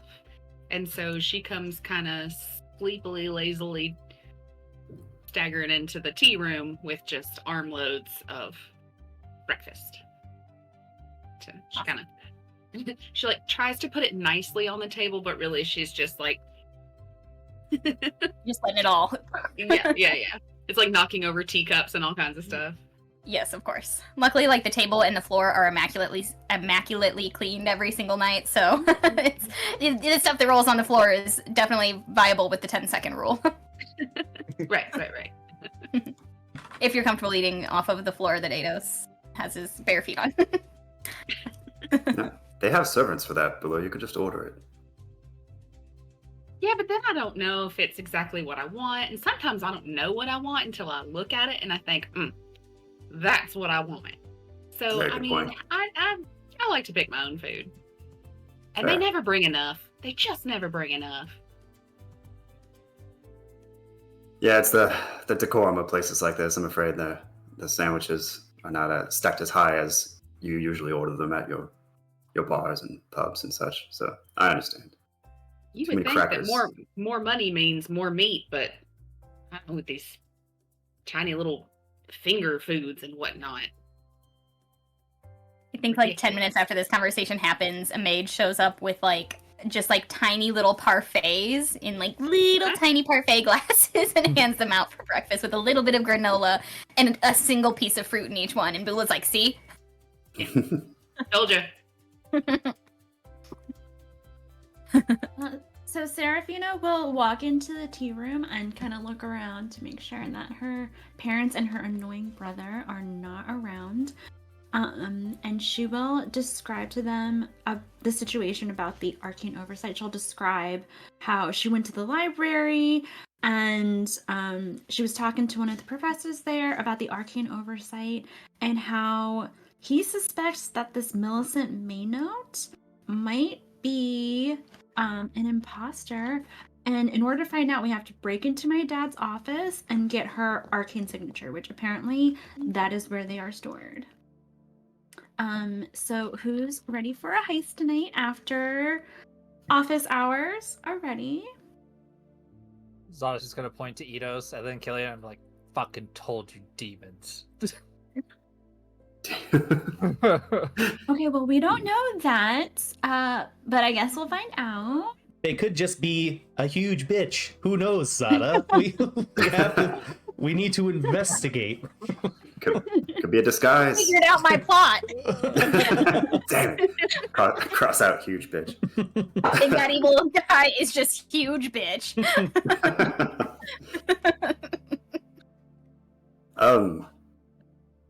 Okay, well that seems easy enough, I suppose. Where does he keep the keys? Although I suppose we don't need keys. We've lock picked plenty of rooms. I'll kill an ass anyway. Seraphina, your father didn't seem too happy with what was going on with the Arcane Oversight Committee, right? That's kind of the gist of what I got last night. Would you agree? It does appear so, but the professor that I was talking to seemed a little hesitant about bringing my dad in, so I wasn't quite sure. Okay, I just wanted to see if maybe this was just something we could ask him, maybe. But if you want to play it this way, then it's your family, and I'll follow your lead. Well, okay. I guess I could, if I see him during the day, maybe I can just chat with him and see if I can find out any information. And if not, we'll go in after office hours. Yeah. Cool. If there's like a window, I could like run up the side of the walls to get up there. It's a massive tower, Zara. Yeah. We can Or try. whatever. I can scale a lot in a short period of time. Nah, that's true. I've seen you We'll do it. meet you in there. Do you know where he keeps them in his office? I don't know where he keeps them. Well, maybe Apparently, yeah. if you're going to talk to him, then that could just be a distraction, and we can go in while you do that. We don't know what. That works so, too. what is it we're looking for? Some kind of sigil of some kind? Signature? They call them an arcane signature. Okay, like above the table. Would Seraphina know what an arcane signature is? I don't know that you would know how it works or any of that stuff. I think you would know the very basics. Like, it's essentially just a way for a mage to record like sort of like the fingerprint left behind by their specific casting. Like, it records like different like little like verbal tics, somatic components, like all these little things that make every caster unique, as well as sort of like the impression that their magic will leave on like the weave. It's basically a way for that to be recorded, and in the Triumvirate, it's really truly just used like to help identify like important people and to like track their magic, basically. Like very important people. It's like it's done with all the different military personnel if they're a caster. So anybody who has magic, this has just been kind of a way for them to track that those people are like not abusing their magic, basically. Okay. Go ahead. Sorry. Is this something that Provost does? I think perhaps, but on like a much lower level, I think. I think there's probably not as many casters in Pravos, or in like the Empire as a whole. And those who are casters in the Empire tend to be in like positions of power, and they wouldn't necessarily want their magic to be recorded like that. But it is something that exists and that can be done. I just don't know if it's like governmental the way this version is. I was just wondering, is it like Seraphina, is it like an object or something is it like a seal of some kind? Like, what are we looking for? Yeah, would have Seraphina ever seen it before or know where it is in the I think just being in your dad's office at Luminara, you've seen like the back room of his office is this really long hallway lined by tiny little like 3-inch by 3-inch drawers. Okay. And I don't think you've ever seen what's within the drawers, but I think you would kind of understand that it's something that fits within those drawers. That's kind of like the records. Okay. I will describe that to Killian. Yeah. Sure. Does he have like a Dewey Decimal System for organizing all of these? Some type of organization system. It's an alphabetical order. There you go. Perfect. It's got their name, their blood type, everything else in there. Yeah. Criminal history. Yeah. Well, I mean, I'm definitely of the, you don't want to I would say, rub your parents the wrong way in terms of coming back for the first time in a while and then breaking into his office. Not a good look. Really? Okay. But, Okay. I mean, I guess I'll talk to him this afternoon, and if it doesn't work, then I guess we'll distract him, and you can break in. Sure. Sounds like a plan to me. All right. Sounds good. I just want you I to guess talk I- to your family, Seraphina. That's all I want for you, okay? Cherish I mean, the moments. I didn't- Cherish Oh the my moments God. you have with your family. Right? I keep No, telling she them wants this. that conversation last night. I'm just Okay. saying. Just saying. Cherish the Thanks, time you have with Dad. them. Yeah, you never know when you're going to die. What are when they're going to die? That too. Okay. Well, that's a mood killer. I'm gonna go for a swim. Bye. We've gotten pretty good at the smooth killing, haven't we, Zata? And you guys are great at puns. If you ever need me to just lay down some facts, I'm here for it. I think Kittenberry leans into Marway and says, if you are writing notes on your flirtation and the romance, maybe put in that killing the mood is not the way to go. It's good outside of the romance, but maybe not so much during. Immediately writes down. Okay, and I'll let you guys, unless you have something specific you want to be working on, I'll let us jump ahead to Seraphina's conversation with her dad. One Yeah, thing. so I'll just meet him at his office during his office hours. Okay. Yeah. Zada, what do you want to do in the meantime? One thing. How big is how high up is this cliff? Like into the water? Is there like a good lookout where it's just open water? He just wants to jump out the tower. That's what he wants to do. Okay, so are you asking about like the cliff like along like the beach of the mainland? Yeah. Okay. Or just this island itself, like somewhere, yeah, that I could just run and leap off of. Okay, so if you were to go up to the roof of the minaret and climb up there, you could. That is the point from which you could jump out into the water, because this is How the high rock up is not much that? bigger than the minaret. How high up is that? That is it's I think 7 or 8 stories tall. So let's say like 100 feet at least. That's for babies. Baby jump. You can do Yeah. it. I can do it. Sonic can do it. You're welcome to run and jump off of the roof of the minaret into the ocean. So Zada is going to be very mad from his episode talking with Eidos last night, and he's still getting like frustrated. So he's just going to. I'm sure they have some type of stairs that run all the way up. Yes. So he's just going to run that to cardio all the way up there. Angry run. Get up there. Yeah, angry run. Get up there. I'm going to use my dauntless roar when I get up there, and I'm just going to running leap, transform into like my water phase, and then just jump off. Slow fall as I'm doing it as well to reduce the damage that's going to hit. But he's going to. I think as Seraphina is on a boat going across the water to the mainland to go talk to her dad, she just hears a lion roar in the distance and looks up to see Zada, tiny Zada up on the tower, just run and leave. Please.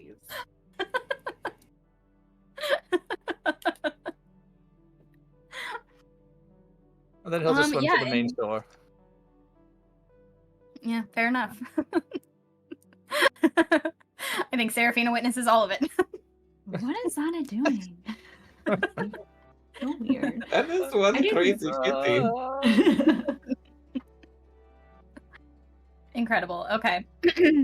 Anybody else have anything they want to accomplish like during the morning? Before we jump? Okay. So yeah, Seraphina, you head over to Luminara to your dad's office, like his daytime office is over there. You make your way there, gracefully, looking, regal in this hallway full of students, quite a bit younger than you. You go and knock on his door, and he answers. Seraphina, darling, I didn't think I'd see you again so soon. Come in. Hey, do you have a minute? Sure, I'm between appointments. Please come sit. And he puts away some of the files that he was working on, paperwork. What do you need, Yeah, my dear? so it's about the arcane oversight that we were talking about last night. Ah, you seem quite fascinated by it. Yes, what about it? Yeah, disturbed more likely. I mean, I couldn't agree more, my dear. Yeah, so I've just been hearing some strange rumors about Millicent Maynard. And apparently, some people question whether it's if she's feeling herself. And I think they just want to find a way to confirm that it's her. And, yeah. So you've heard rumors about Maynote. It's from people who Yeah. know her well enough to think that she's not acting herself. Is that what you're telling me? That's the rumor. Have you heard of anything like this? I don't know the woman personally. She's actually quite young. From what I've heard, her prowess is within the military sphere. She's a high-ranking admiral in the Triune Navy. I can't say that I know anybody who knows her personally enough to witness something like that in her personality. Where did you hear that rumor? Who do you know? You just hear things. But anyway, so they were just suggesting, and I thought, heck, why don't we check it out? They thought that it might be fun to compare her arcane signature with what she's been using these days, just to confirm, And I thought, hey, you have those, in the back, maybe? What do you think? It couldn't hurt, Roll. right? Okay, so two things here. One, roll deception with advantage. And I'm going to be honest here. Advantage because he doesn't think highly enough of your cunning to think that you are lying. Okay. It's the worst advantage. A pity 23. advantage. 23. Okay. Didn't need that advantage. That's incredible. No, I so did. he His other one was definitely- 11. you get the impression he definitely thinks that like you really do just think this would be fun. And that you're just like fascinated a little bit. So now go ahead and roll persuasion with disadvantage because he's a bit of a rule stickler. Okay. You know that he got this job through family, but he kept this job through being a good high preceptor and trustworthy. Okay, so I got 21 with disadvantage. Incredible. Okay.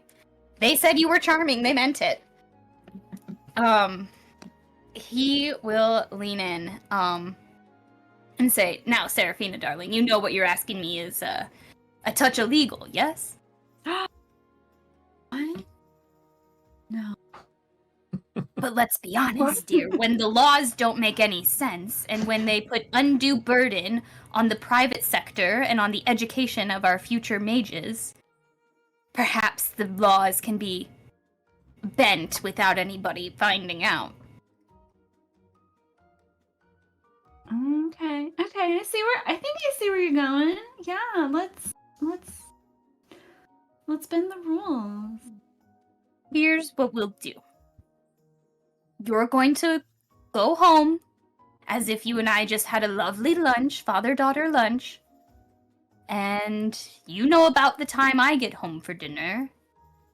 So I'll meet you at the docks, and together we'll return here to my office and just take a peek at the record, for posterity's sake. Okay. I'll meet you at the docks when you get home. Yes, great. This will be fun. I'm interested to see the kind of trouble you get up to lately firsthand.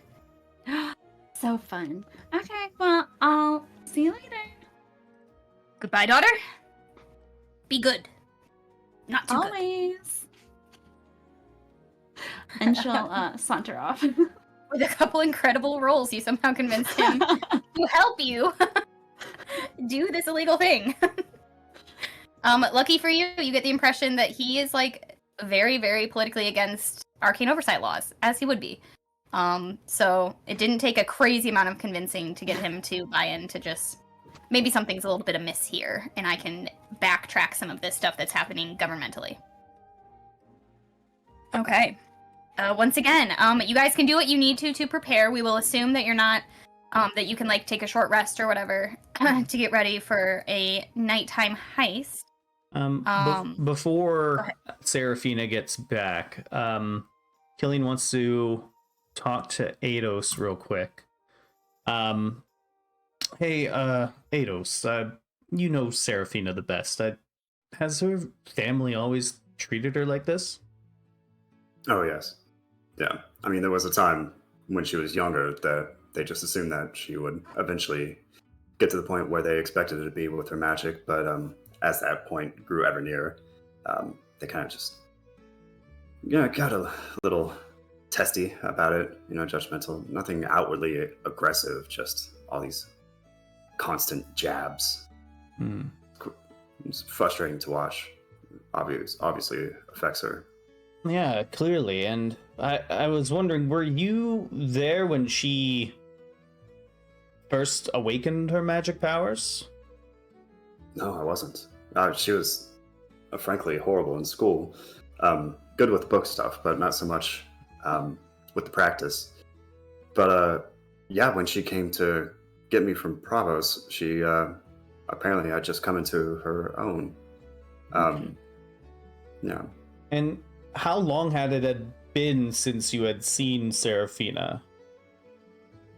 A couple of years. Okay, so in that time, at some point, this magic finally awakened in her. You would think that her family would be, happy at that. Seeing how they clearly made it known that they care about their family image.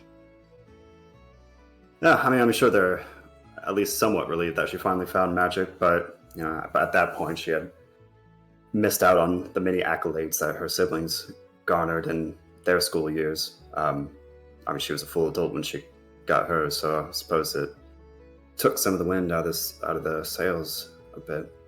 Kind of curious about how they let her pass school without being able to do magic.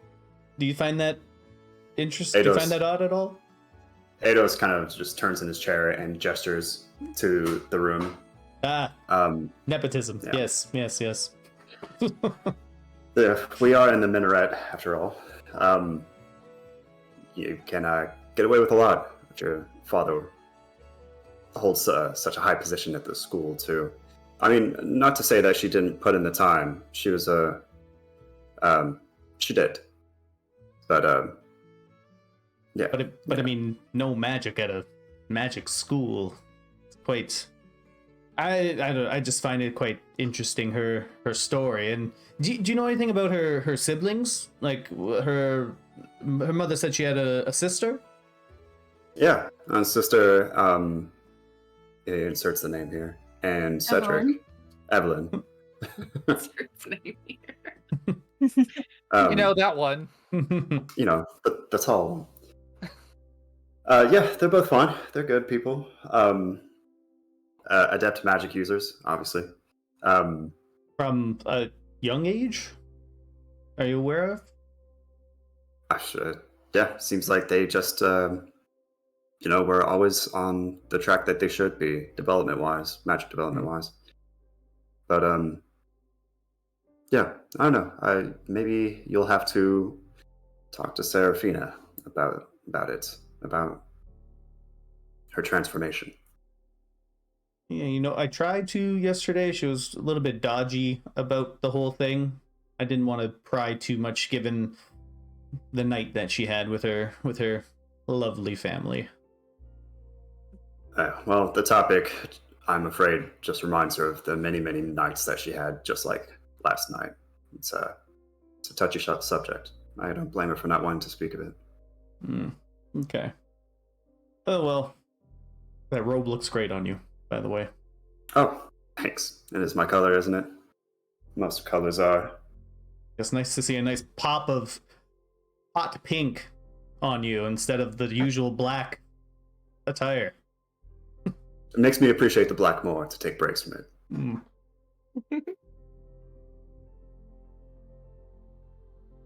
Awesome. Okay.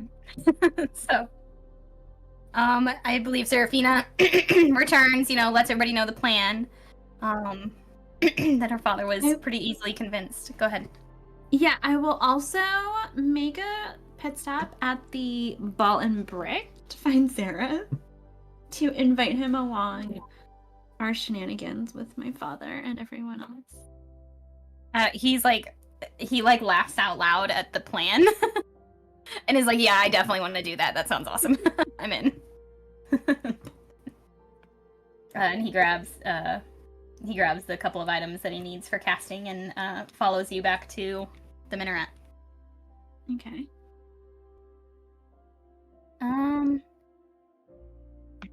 Okay. And you all, you pass a little bit more time, do a little bit of light training, getting ready, and the sun sets, and your father would be heading home, and sure enough, you guys head down to the docks and ride a boat across, and he's like very theatrically waving goodbye to the people who walk this direction for their commute. It's like, it's time for me to turn in for the night. It's been a long day of work. I'm quite exhausted. I will be with my wife all night, who will happily tell you my whereabouts if asked. And here's today's newspaper, and Please, I'm getting a portrait painted right now. And then he goes, he does a big theatrical step, he's about to step down into a boat, and then very quickly looks over both shoulders and scurries over to hide in the shadows. And says, "Seraphina, darling, I'm over here. I don't know if you saw me. I was quite stealthy." Ah, there you are. I didn't see you. It's been quite a while since I've had a true adventure. I'm excited for tonight. This is going to be quite something. Breaking into my own office. Exciting. So, what is the plan? How do you usually go about this as a team? Who is the team captain and calls the shots? Who is the point person who goes in first and asks questions later? Tell me all of your tactics. Well, you should have seen us at the Athenium when we broke into it. It was great. They did fantastic. Oh my gosh. Broke into the Athenium. Yeah. Tell me more about that. Yes, Well, anyway, tell him more. We had to get to the restricted section, obviously. Anyway, let's just get to planning our plan tonight. Lord Blackthorne, can you tell me what these Valerian? Can you tell me what these arcane signatures look like? Like, do they have an appearance to them? Are they an object? Are they a scroll? Oh, great question. In case I am incapacitated, you must know how to find the object for yourself. Brilliant thinking, Mr. Killian. So, they are small brass cubes. Though they are not regular brass, they've been imbued and baked in with this sort of magic that can connect to the weave. And when you press it against the weave and use the sort of sorcery that I myself am imbued with, you can create a sort of transfer of the weave as magic is being cast near it onto the cube itself. So, in the drawers you will find small brass cubes. They are labeled in a very clever way, I believe, alphabetically by last name. Very clever. I agree, thank you, Miss Bula. So Obviously a woman of high intellect. So the other question that I have then is, do we have something to compare this signature to? Or what's her name? Millicent. Well, the thing about these are, they in themselves are a signature, and to compare, one must have them nearby while that caster is casting. If the caster is indeed the same person as the one who imprinted on the cube itself, then the cube will activate and glow and grow quite hot in the hand. You must use an oven mitt when handling them if you think that mage is nearby. I have been burned a time or two, quite literally. So the You used an oven mitt? Wow. Don't worry, I brought 7. He passes out oven mitts. You're so He says, prepared. I have not been to the kitchen in years. Actually, it was quite nice to go down there. I forget that they make our food right here in the building. That in itself is sorcery. So we'll have to bring. How close does the cube need to be to Millicent in order to activate? You must be within verbal range, so the cube must be able to hear the verbal components. You must be within 50 feet of that person, as well as within the same room. Walls between the cube and the caster will not allow the cube to do its job. And So- you're okay with us taking the cube out of your office for a little while then? Well, as I am the one who puts them in the drawers, I should be the only one to take them out, typically. So I can cover for you if anybody feels need to take a look at that particular record. Okay. But it will need to be returned eventually. Someone will note it gone, especially as she has been recently elected to the Triune. And Killian is going to look towards Seraphina as he says this.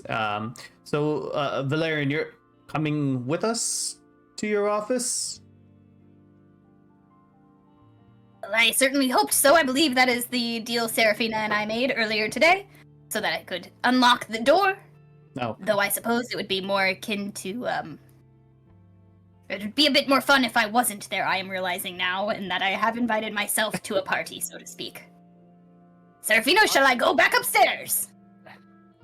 I mean, you could have just grabbed it like earlier today while you were there, if that's the case. But that's okay.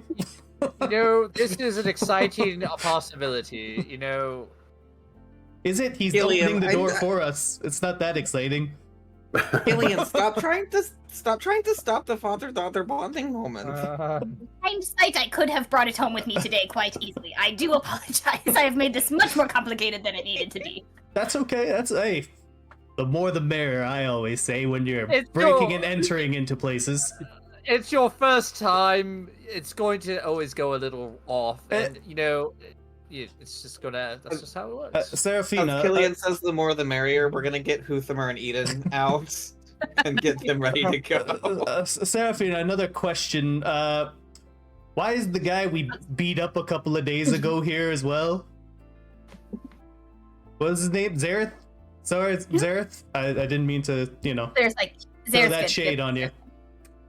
Zare's fine. He was Um, at dinner last night, Killian. Yeah, but he was quite quiet. I didn't really hear him talk too much. Yeah, it was much more memorable to get beat up. So if that makes sense. Well, he's very interested in the arcane oversight. You know, he just testified, and it's a concern. We're all here to help. Concerned citizens. Well, Seraphina, Yes. you are the mastermind of this plan. We're just along to support you. So, lead the way. I suppose we will all of us stealthily go to the office. Yes. Go ahead and roll. Let's roll a group stealth check. I will Before we roll. go in, I was gonna give the pass without trace, because I want him to get the full effect of a heist. Incredible, yes. He's very excited. He is actively taking notes as adamantly as Maroway does.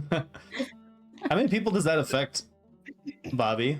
Any Everyone. people with anybody with a dirty Everyone. feet, man. Oh, just everybody. Anybody. Nice. Says everybody. It's plus That's 10. plus 10, is that right? Yeah. Mhm. Oh, good. I needed it. Oh yeah, me too. Valerian Me rolled three. an 8, and Zareth rolled a 14.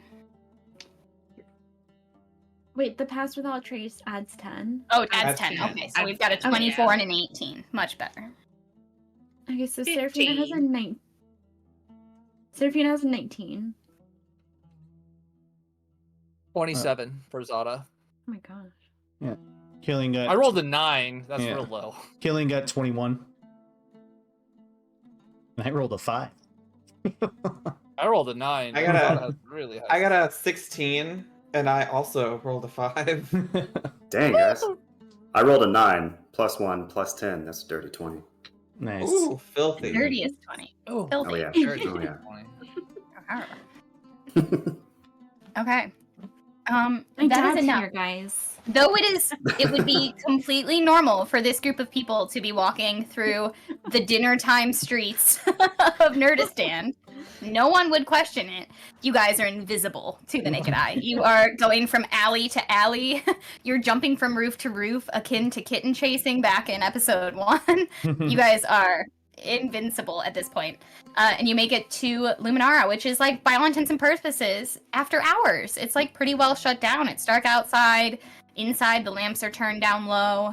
And your father says, "So typically, do you break a window to enter, or shall I use my keys?" Typically the window, but we're going to use the key today, you know. Excellent, But because just- the school will attack if we choose to break a window. Yeah. Yeah, let's not do that. Definitely the keys. Definitely the keys. Excellent, excellent. Okay, I will use But the if key. you like crouch down and pretend like you are picking the lock, it'll There make it you a bit more go. exciting Yeah. for you. This is why I joined you all, for the secrets of the trade. He creeps up to the door, up these like very wide steps, like out in the broad open. He like creeps up so slowly, like puts the key in real slow, turns it real slow, looks back and says, and pushes this big groaning door open and gestures for you all to follow him inside as he just walks in normally. And he leads you just like through the hallways to his office. On occasion, you see him like do little gestural components of spellcasting to like shut off different little security measures and different little traps around the school after hours that you would have had to contend with otherwise. So great that you convinced him to come and help, because he has got this school on lock, literally. And he leads you to his office where, once again, he's like, "I will not break down my own office door because that would be foolish. I will open the lock with my key if it pleases. You all still haven't told me. Who is the captain of your small army?" It's definitely Killian. Definitely Killian. "If it What? pleases Sir Killian."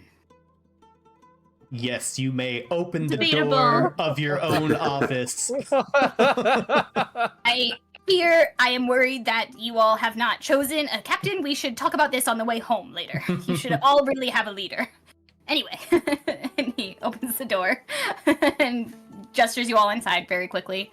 But like anything else, everything's easier when you have the guy whose office it is helping you out. So he says, "It's a good thing I know the alphabet, haha!" And he goes and opens up the very clearly marked small drawer with a little brass plaque on it. Says Millicent Maynote. Opens it up. It's just a short little drawer. Pulls out a little 3-inch brass cube that does have it, like in the dim light as he like turns it to show you all. It has like, it almost looks like it's like hand etched, but it's like all these crazy arcane runes and different little impressions, and then just like sort of like natural shapes and swirls on it, just like covering the whole cube. And he says, "Do you have a secure location to put the prize?" Seraphina "It opens. is!" Pockets it. Alright, now we sneak out so no one knows any the wiser. Goes and locks his door behind him very maturely, and is leading you all back out of the building. And I need everybody to roll perception for me, please.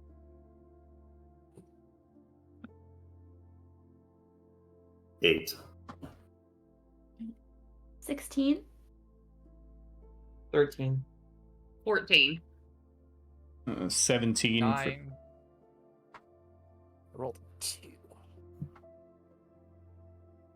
I will roll for the boys. We have an 8 for Seraphina's dad. Not good. And a dirty 20 for Zareth. Ooh. Okay. So yeah, Zareth and I think Killian,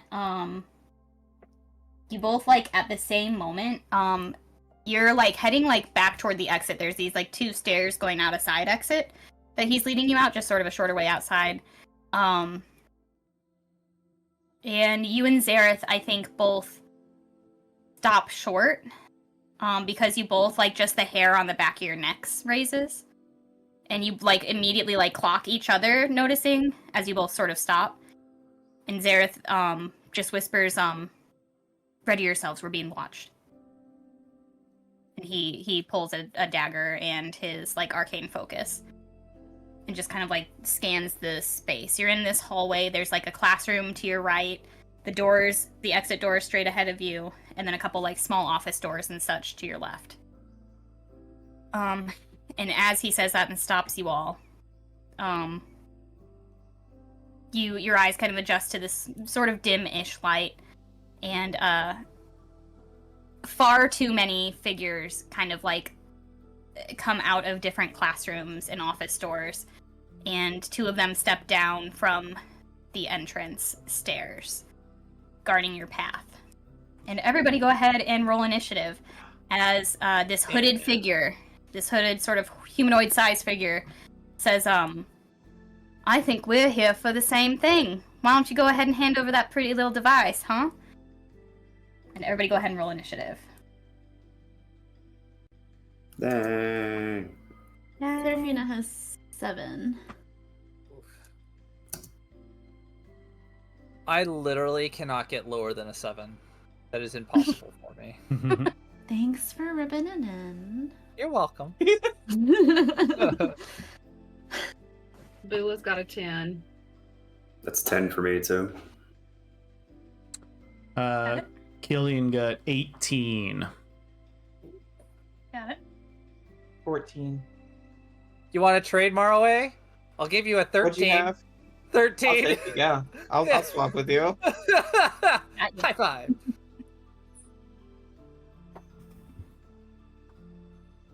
Okay, excellent. Let me throw you all on our new map. How exciting! Yeah. We're on Foundry now, people, because of a certain hype train that happened a couple weeks ago, or last week, or whenever the heck that was. Hi. We paid for the big thing. Okay. I think everybody's in too. Looking good. Okay. Ooh. Top of the order. The person, the hooded figure that stepped forward. On 1 second.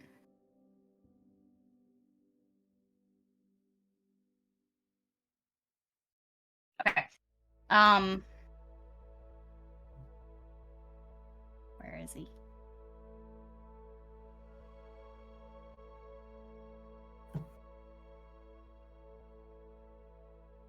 Okay, the one steps out behind you from the sort of corner office, the back right corner office. As you're surrounded at this point by people wearing dark hoods. A lot of them are carrying these, like, they're almost like green glass blades, like these blue-green, like sea glass almost blades, dagger kind of weapons. And a couple of them, 2 that are up sort of by the exit doors, are holding like mage staffs of some sort. The one that stepped out behind you says, you could just hand over that pretty little device and we will let you go on your way. Kind of expectantly awaits to see if any of you react. Got it laughs. I dropped my concentration on Pass Without Trace. That's not Okay, going we'll to do happen. this the hard way then. So he is going to pull his sort of like glass scimitar blade and come running up at Lord Valyrian, just being the closest person in the back there, and take a swing at Oh him. no, she better don't. Oh, they did, but that was only an 8 to hit, which is a miss. Okay.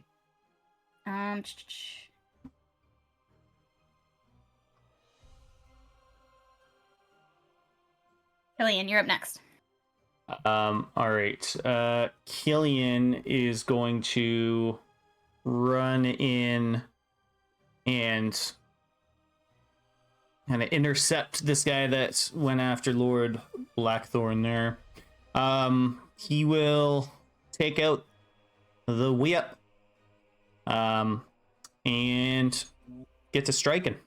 As he goes, he'll use this channel divinity to imbue the chain with some holy stuff, and that's going to be the 20 to hit. That'll do. That hits. All right. So let's go and do a little damage here. Ooh.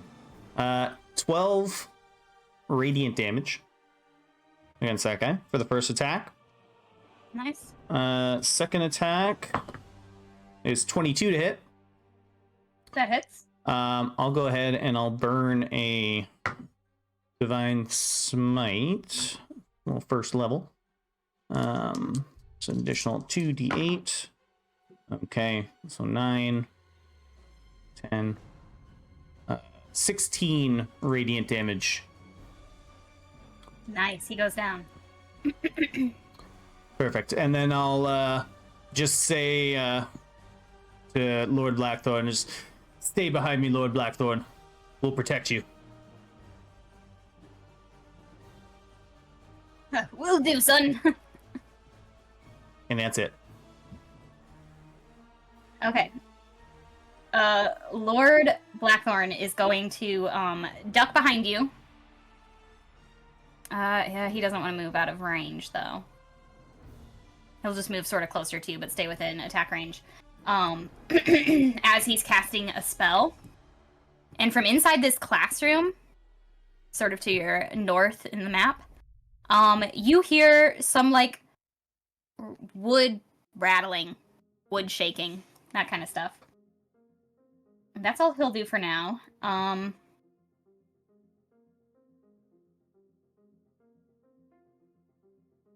Okay, this guy over here. I know you can't see what over here is. Hold on one second. He is going to need my measure. He'll run up to Ados.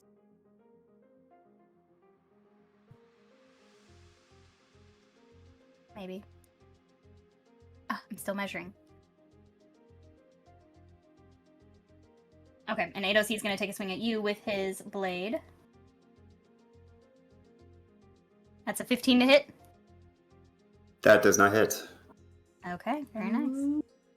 Not today. Another one. I think he's too far away to do much, so he's going to use his sling attack.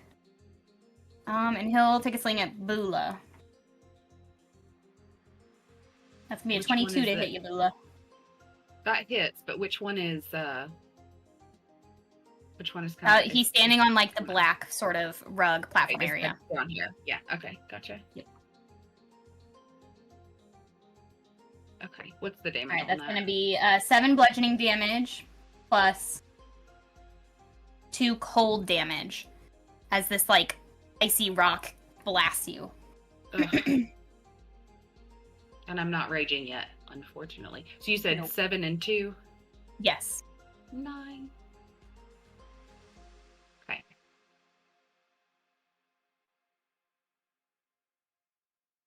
Okay, Zada, you're up. Okay. Spend a focus point. Turn into a Thundercat. Thundercat.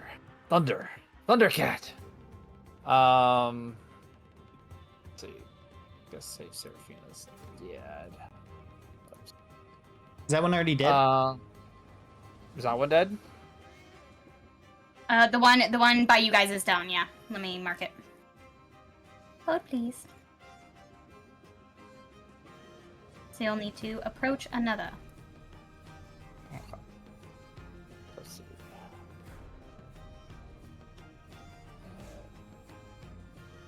5, 10, 15.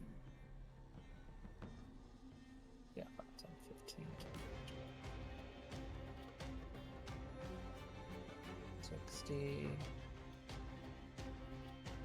I think I can do 55. I'll use Step of the Wind as a bonus action. So I'll give me another movement. 35, 40, 45, 50, 55. So I'm gonna go all the way over there. So that guy gets an attack of opportunity if he wants to take it. The first one. He will. It's a 24 to hit with the scimitar. That'll hit. That'll be 6 slashing damage plus 1 cold damage.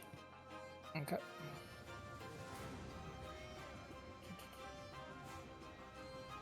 Two, yeah. So 7 points of damage. Alright. I'm gonna go up to this guy right here. I'm gonna give him a nice little tap with my claws. And yeah, you know what? I'll burn let's see. Hit first. 18 plus 7, so I'm like 25 to hit. Yep. I'm gonna burn a focus point, make a do stunning strike, so he needs to make a constitution saving throw. Okay. Ooh.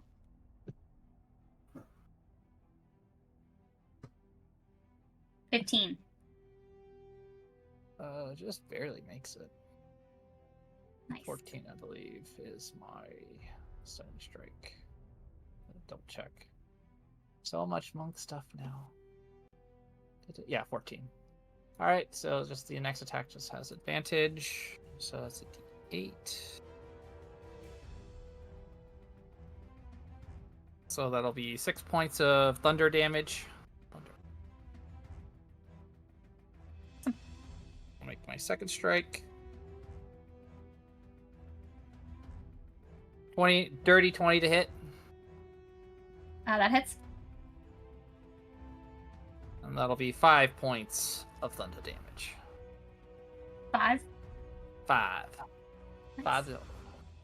And that will be the end of Zada's turn. Okay, beautiful. You hear more noises coming from in that classroom, but you can't quite see what's going on in there yet. Marway, you're up. All right. So I still have it on the wrong thing. There we go. We're gonna start by taking a bit more of a defensive position. Before I call upon Heart or Haven. I'm sorry. So you just see almost a golden aura emit from Maraway. As together we are going to cast Aura of Vitality. And with that, we are going to heal Bula. Ooh! That's gonna be 9 health back to Bula. Hot dog. Hot dog. Hot diggity dog.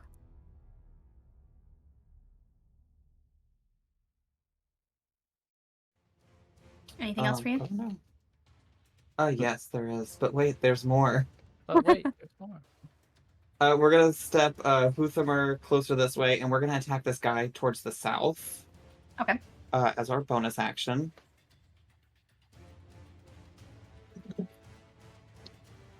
Oh, poop.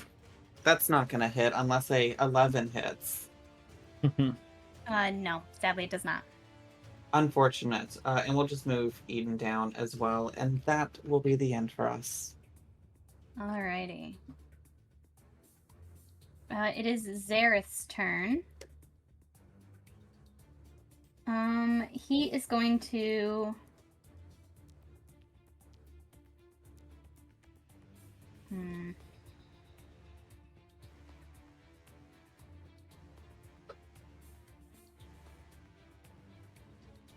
He is going to cast a first level mage armor on himself for his action, and then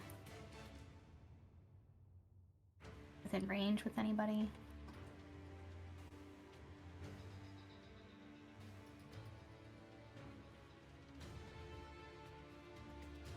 Seraphina, how mad will he be at this guy doesn't make it. That'd be pretty upsetting. Just checking, just making sure. It's just her third date and he's dead. Is there a Jesus. reason why he wouldn't make it? Oh, the stuff's going on around here. Who knows what could happen? Who knows? There could be a rogue fireball, like what Little happened friendly to fire. Finn. Yeah. Oh my gosh. Happens. Okay, so he cast a mage armor and it just kind of backed off to where he's kind of been a good spell range. One of the two sort of different looking masked figures over by the doors, the one that Zada was going at, is going to do some junk to you. Oh, junk. It's the best. Junk and stuff. Mhm. Okay.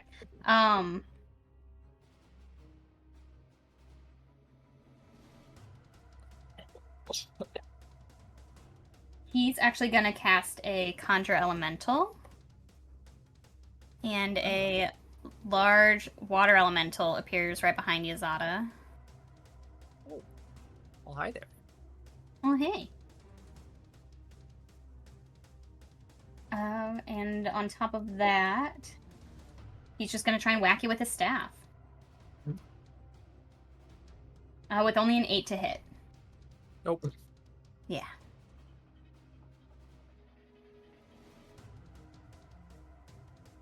Okay, and then...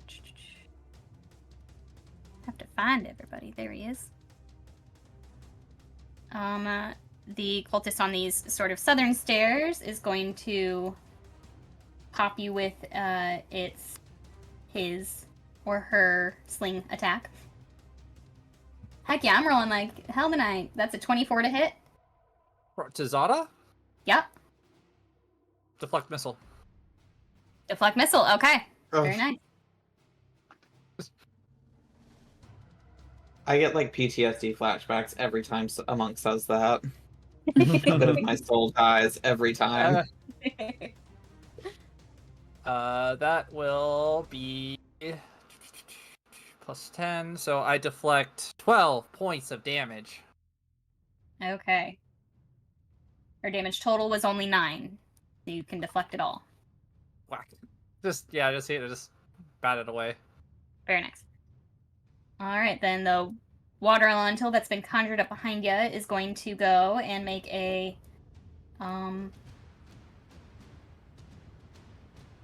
You need to make a strength saving throw, please. Oh boy.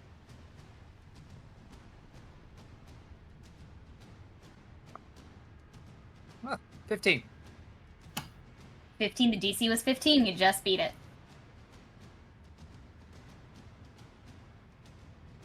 I'm seeing if there's... Okay, so you are just pushed out of its space, so you're pushed backwards.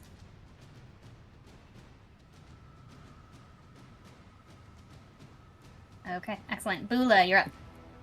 All right. So Bula's gonna look at this guy down here that threw a ice rock at her. That was a mistake, and she gets real angry and starts growling. Now she, as she rages, she's going to pounce. So that's half movement. So that's 20. And then take her movement, which is 40, which gets her all the way. Damn it.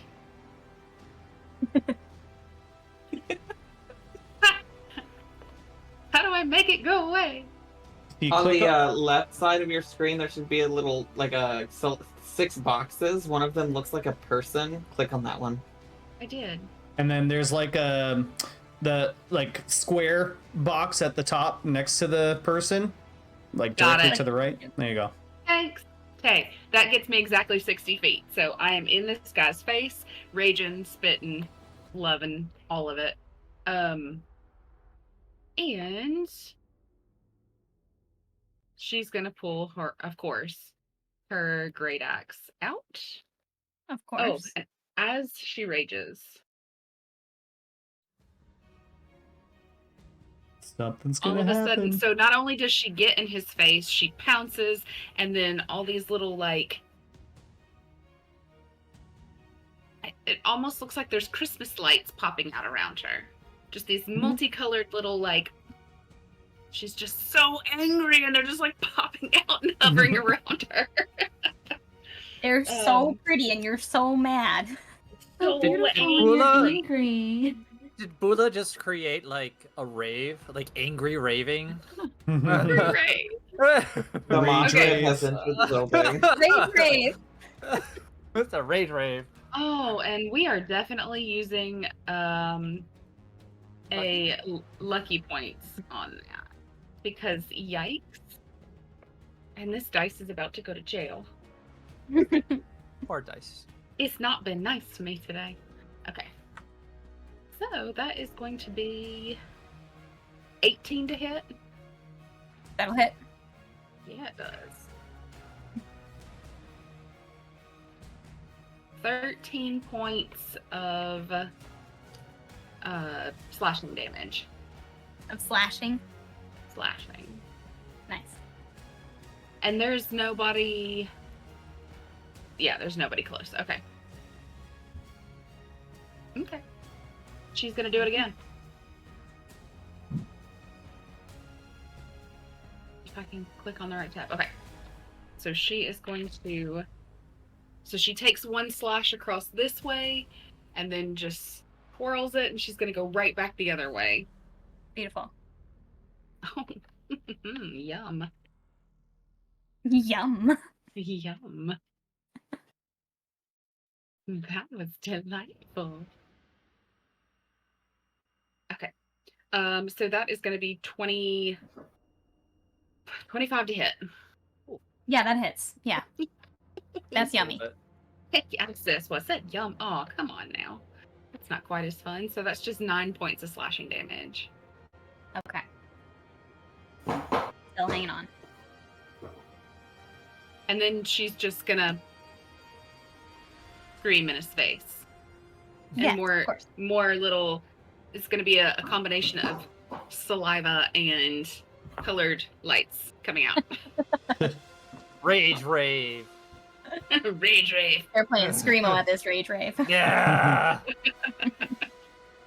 All right, that's her stuff. Alrighty. Eidos, you're up. Can somebody remind me of what this purple circle is? That's my aura of vitality.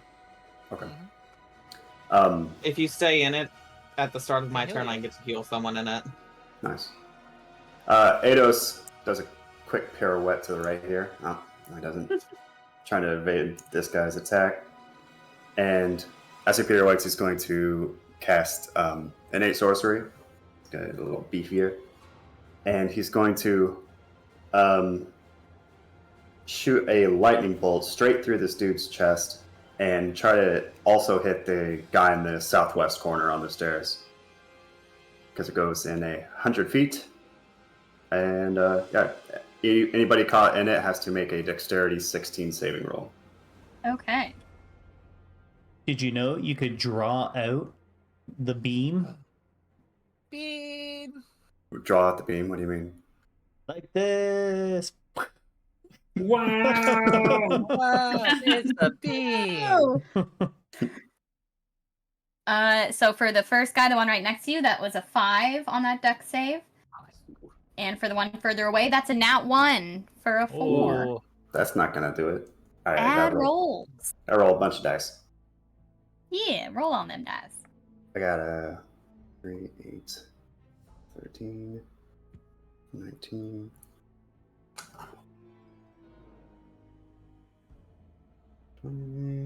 26 points of damage for both of them. Would you believe me if I said that one-shotted both of them? I would, Nice. yeah. Yay. Now you get to do like the Mortal Kombat thing, and so toasty. Stop showing off in front of my dad. You're gonna make me look bad. He hears that, turns Oh. around, and then blows the smoke off the top of his staff. All in a day's work. And that's it. Valerian's got. like, well done, my boy! Seraphina gives Eidos a dirty look. Stop trying to steal my family. Always be number one, Okay. son. Okay, we have a cultist comes running like out of panic out of the classroom.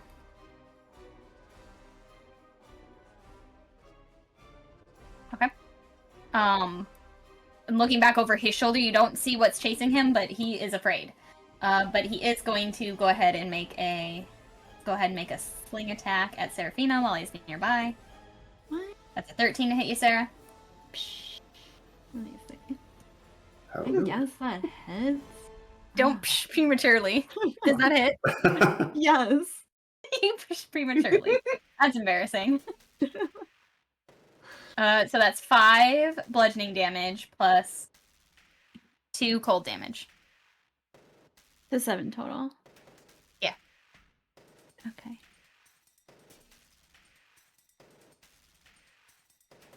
And the guy up on the stairs is gonna go ahead and do some silly little casting.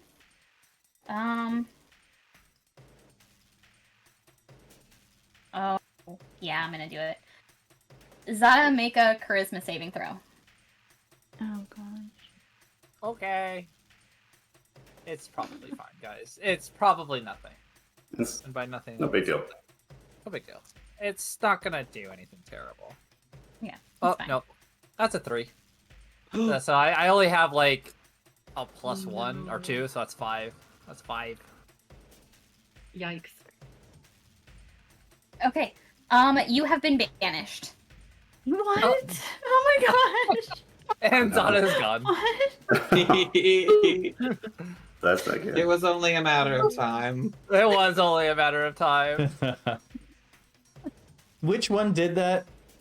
By the way, The one up on the stairs. On the top of so the stairs? over by the Okay. door. Yep. Let me see if there's anything else he can do.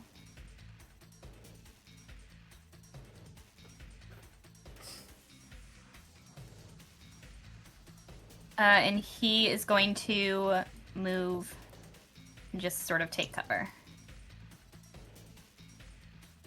Okay. Seraphina, you're up. Oh, Seraphina's feeling really nervous because her crush is here and her dad's here. So she really wants to do well, and then she can't use any of her warlock spells. She can only use her other spells. She's gonna cast firebolt to this one. Hold on, why not? Oh. Okay, This one. I see. Nice. Okay. 24 to hit. Yeah, that hits, sure. Oh Why my not? god. Did you say you were casting a fireball? Firebolt. Firebolt, okay. Yeah. That changes how your dad reacts. 12 damage. 12 damage, alright. And she winks at Zara because she is really impressed with herself. Alright, he's grinning at you. He thought that was pretty cool. Did he pass his concentration? Good question.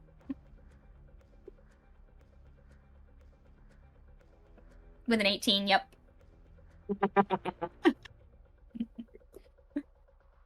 Okay. So your father, who has been like quietly just sort of casting, and I don't even know if he's casting. At this point, he like looks like he's like whispering to the stone floor, something weird. And you guys see from in the classroom a rug come chasing out that cultist that was running away, so terrified. And it is going to try and grapple him. The rug's on her side. Your dad says, "Indeed, my dear, the rug is on my side." It rolls a 17 to hit, which is a hit. Dealing that guy 10 bludgeoning damage. And yeah, he's gonna go ahead and grapple him. Or never mind, it's one or the other. It's gonna grapple him. The rug just wraps up around that cultist, and that guy is now grappled by it.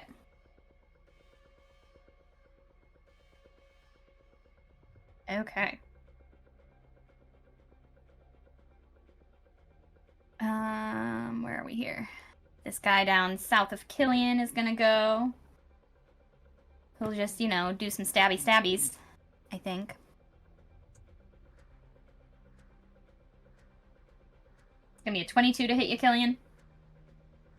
That'll hit. Yeah. With 5 bludgeoning damage and 2 cold damage. All right.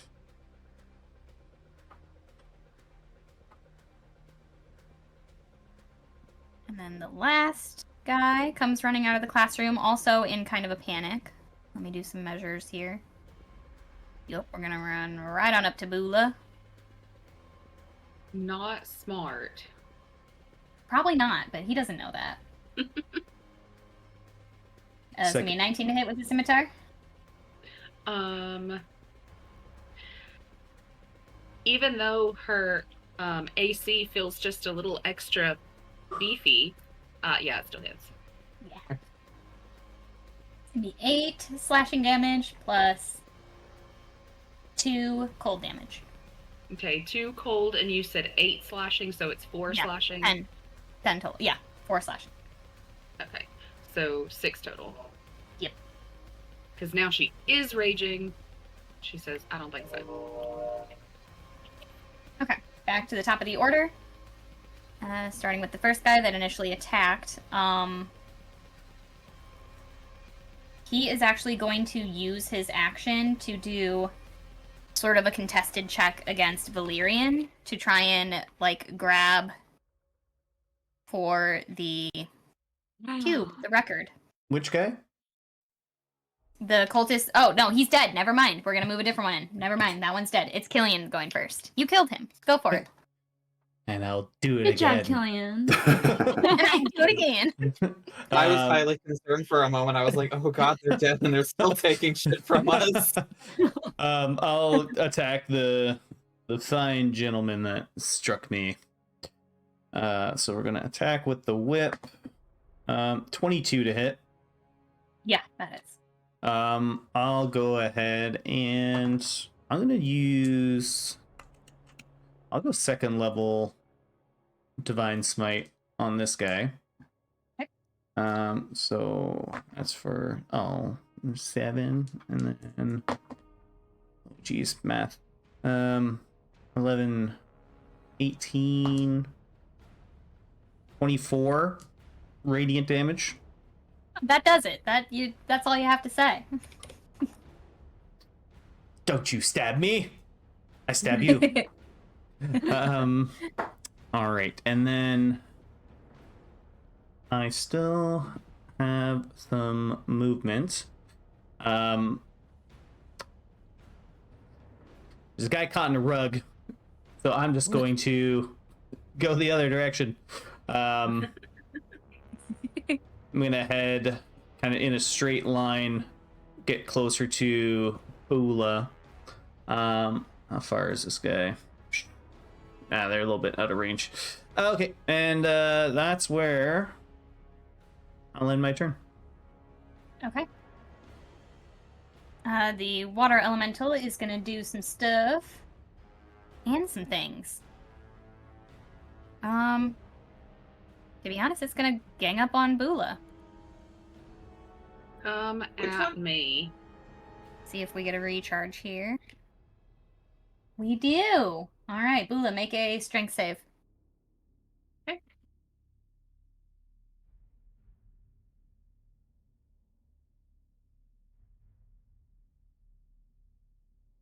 $14. You have advantage, right? So you're raging. Oh, you are correct. 14 does it anyway, but you can check and see if you crit. Okay. So that time it's 21. Okay, excellent. So you do save easily, but you do get pushed regardless back away from it or out of its space. How far? Just there. Just there. Just there. Just there.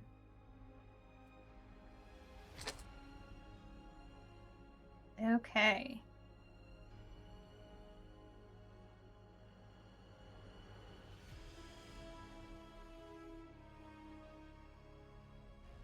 From in the classroom, you see yet another flying rug come zooming out, and it's going to try and grapple the nearest cultist, which is right in front of it, and in front of you, Bula.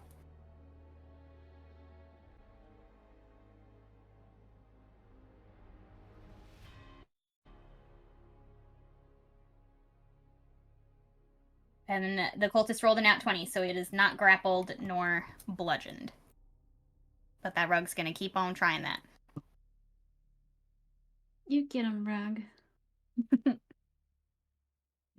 You got this. Okay, we got another cultist is gonna go. Where is he?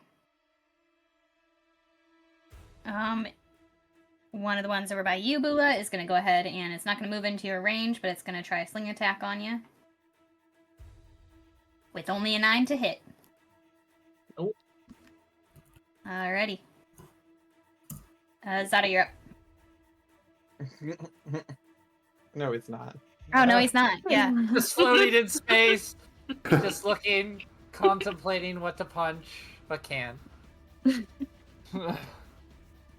Indeed. Doing some Okay, and then ba- the some- last... Sorry, go ahead. I was gonna say he's doing some banishment Taibo right now. Yeah, just in the ethereal plane, just floating there. Yep. Gravity-less yoga. Yeah. Alright, Marway. All right, so the start of my turn, I get to use my aura. So we're gonna heal Seraphina. Yay! It's gonna be 10 health. Thank you. Lovely. Welcome. And then for my actual turn, we're gonna start with Huthamur trying to blast this guy wrapped up with lightning.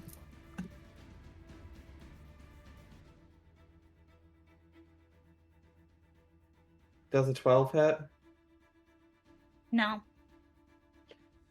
Huthamur, you're really letting me down today. Then we're gonna move Eden up, and Eden is going to take my full action to attack.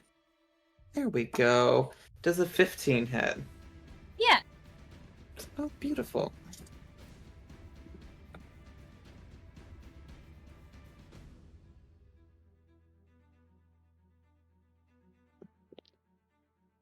It's gonna be 9 damage total. 6 of it is slashing. 4 of it is radiant. Okay, thank you very much.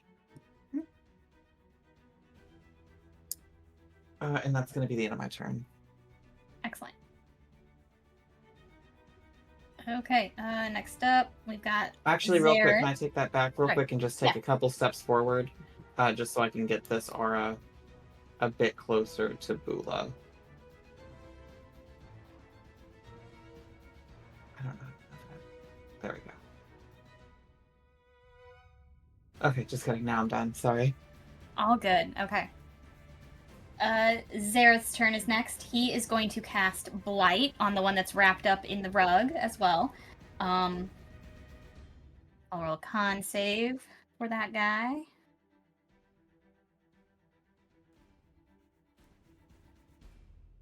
That was an 18 on the save, but he'll still take half damage on an 8d8. Too shabby still.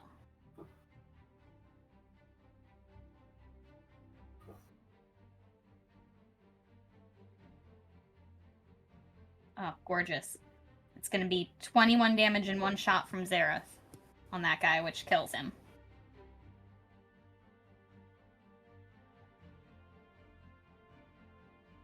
Zareth winks at Seraphina. As like his Seraphina face, whenever blushes.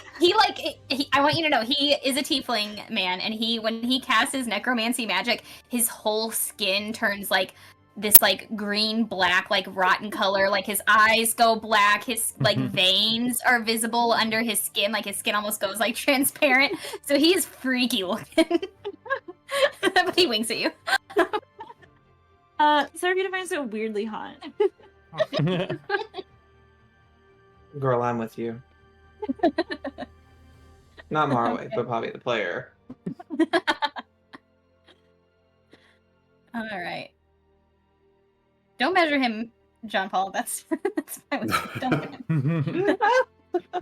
It's that guy's turn that Eidos is trying to target. Oh, I don't know what you're talking about. He's going to.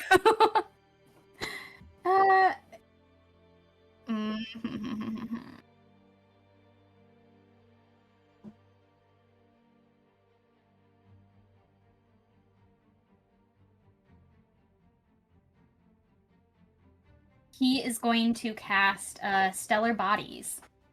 These two like little stars appear that sort of like just float in a circle around him in an orbit. And they're pretty. And they seem like they are giving him a little bit of protection. That's it for him. And then the water elemental is going to continue trying to fuck up Bula's day. Do it. Let's see if his thing recharges. On a 2, it does not, so this will just be a regular old slam attack. 2 of them. First one is a 10 to hit, which is a miss. Mm-mm. Second one is a nat 1 to hit. Embarrassing. Ooh. Yeah. I think the mage What is is- like, why even summon you? The water shrugs. Aww.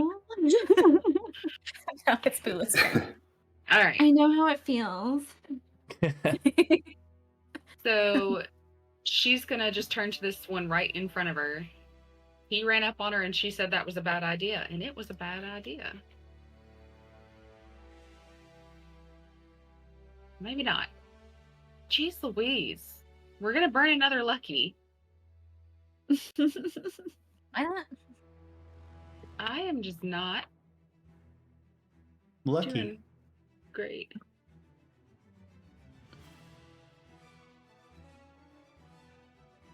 That's better. Okay. So that's gonna be an 18 to hit. Yeah, that hits.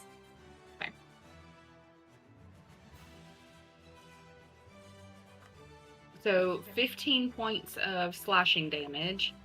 And since there are things around, I can use cleave. So I hit a creature, and there is another opponent within 5 feet. So she's Yep. going to turn to the water elemental. And... Ooh. 27 to hit. Yeah, that'll hit, sure. Oh, yeah. Yeah. Okay, so I only get whatever the dice rolls. I don't get the modifier. Oh, 12. Okay. 12 points of slashing damage to the water elemental. And then she's going to turn back to the guy in front of her and take her second attack.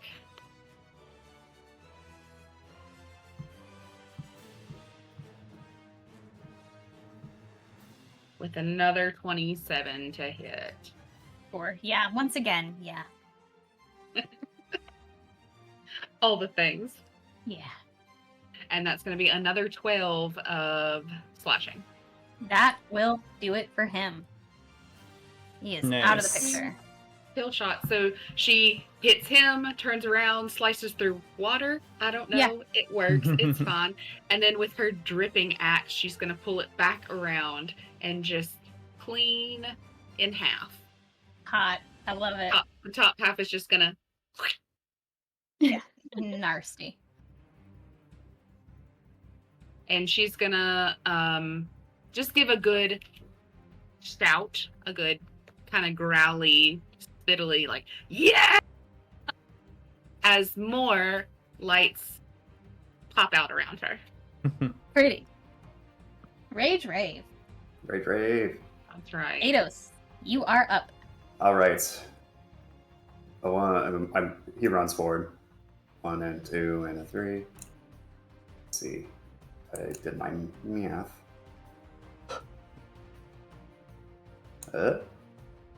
And. Okay. Damn it, that sucks. Okay. He is going to do Meta Magic Twin Spell, and he's going to cast Chromatic Orb at 3rd level on both these mages. Okay. Yeah. And I don't get advantage on it, though. So this one's for the south. Does a 26 hit? Yeah, sure. Yeah, I'll allow it. Oh, why not? Why not? All right. I suppose. It is. Very nice of you. 2, 7, 15, 20 points of lightning damage to the south. Okay. And Okay. yeah. All right. This is for the north. That is dirty 20. Mm-hmm. Okay. So he's gonna take 13, 18, 23 points of lightning damage. 23. 23. Very nice. It's a lot of damage. Thank you. Anything else for Ados? No, that's it for me. Excellent. Okay. I guess that's pretty good. Oh, this whole thing.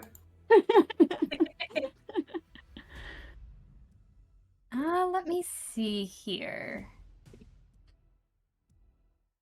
Yeah, y'all, I gotta do it. It's what they would do. What would they do? They would cast a level 3 fireball at y'all. Oh, Do these that's so rude. the guys that got hit? Are they concentrating on stuff? Oh, yes, they are. Yep. I think they're both concentrating currently. Hold on. Thank you for the reminder. Thank you, Dane. Okay. Zada, you remain unfortunately banished, but we lose the water elemental. Zada floats. Hey, at least I don't get hit by a fireball. Very peaceful. That's yes. true. Yes, that is true. Yeah, I think, let me double check. I don't think they have any living allies over in the radius you all are sort of grouped up at. So it's what they would do. And in fact, I have quite a few 4th level spells left for this guy, so I'm gonna cast up.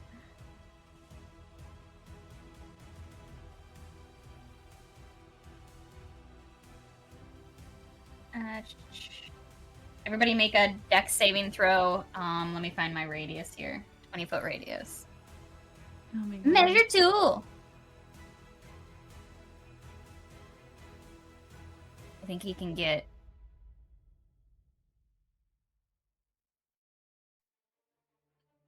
Bobby, you get +3.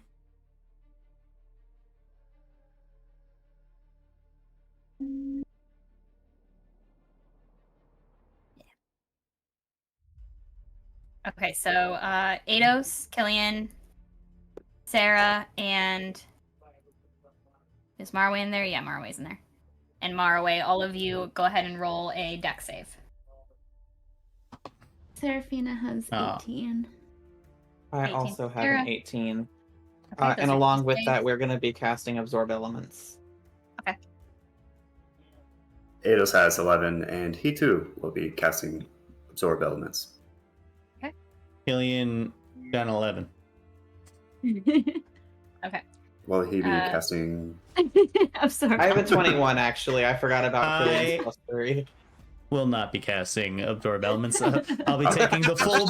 I'll take the full brunt of the elements is what I'll be taking right now. Yep. Okay. I just need to figure out how many d6s I need here. Gonna roll 9 d6s. Yikes. Yikes, indeed. You're rolling 96? I'm rolling 96. This is crazy. So many die. That is only a 30. Ooh, Only Child. 30. that's it. Only. So 30 was the total. Cut it in half for the two of you who failed. And then do your appropriate absorb element subtraction. Wait, how do we know if Are we rounding up or down on the damage? Because with a 15, that would put it at a 7 or an 8. Round down by 1, so take it down to 14. Cut that in half, so down to 7. Melanie, you don't absorb elements, do you? No. So you I take just 15. I just take 30? Oh, You take 15. Okay. Wait, 15. what was the Yeah, DC? Seraphina saved, and who else was Mine the was 18? Yeah, so the two you 18 saved. saved. The other two did not. Mm-hmm. Okay. Yeah, so Eidos, did you save? I No, think but I you got absorbed an it. 11. Yeah, Yeah, so I'm taking 15, right? Yeah. So you take Mhm. 15. Marley only takes 7. Melanie takes 15. Correct. I take 30. Oof. I just love blowing up academic places. What can I say? As you should. I'm starting to get that vibe. Every time we're somewhere with a lot of books, you're just like, what if I blew it up? I What take if a, I start a giant fire? I take a I fireball try to right to the burn face books. every time. Every time. I hate books. It's a library Y'all of group fireballs. up. I gotta use the AoE. I gotta. Okay. Look, as a healer, it gives me something to heal, so I say thank you. You're so welcome, baby. I did it all for you. I knew you did. The rug got caught in the crossfire as well, so I guess I should do a roll for the rug. Let We me- nat 20'd our concentration as well. The rug failed, so the rug is burnt up. No! Our Poor rug guy. needs mending. Revealing, One of the two rugs. At least you still have a second. It's just the other one hasn't done anything useful yet. You can see the blighted body underneath Seraphina. That's what your boyfriend did over there. Yeah, he did. Some like emaciated corpse underneath. All right, back to the top of the order, Killian. Don't want to leave this aura, but I'm gonna. So I should mention this mage is gonna creep back into their hidey hole. Sorry. Go ahead. Could you not? You're making my job real hard. My job to make your life harder. I'm let me- very good at my job. Let me see something first. Hold on, this will affect everything. Hold on, let me see.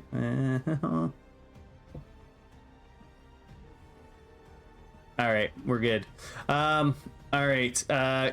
So from this spot, Killian is going to use the bonus action ability of his Chain of Shattered Fate.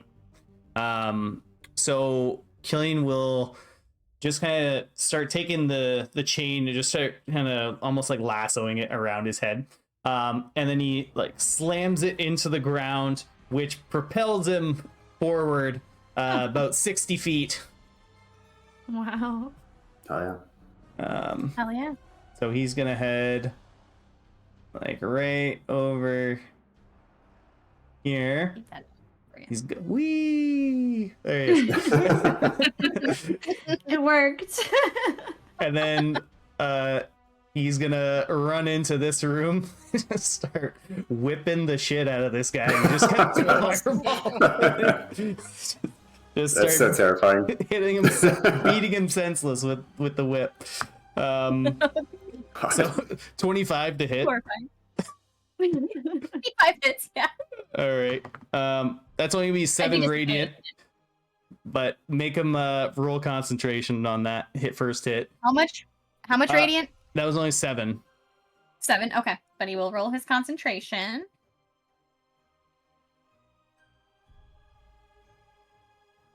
And then the second attack. That's a 17, so that's a save. All right, second Zada, attack. you float. Second attack is a 20, dirty 20. Yep, that hits. And that's going to be for 8 radiant damage. Nice. And roll another con save. Roll con. That was a 5. Big. Zada, you return. Yeah. Oof. This is why we beat people relentlessly in the corner. Yep. You have truly cornered him. Very nice. Anything else from Killian? Nope, that's it. Excellent. Okay.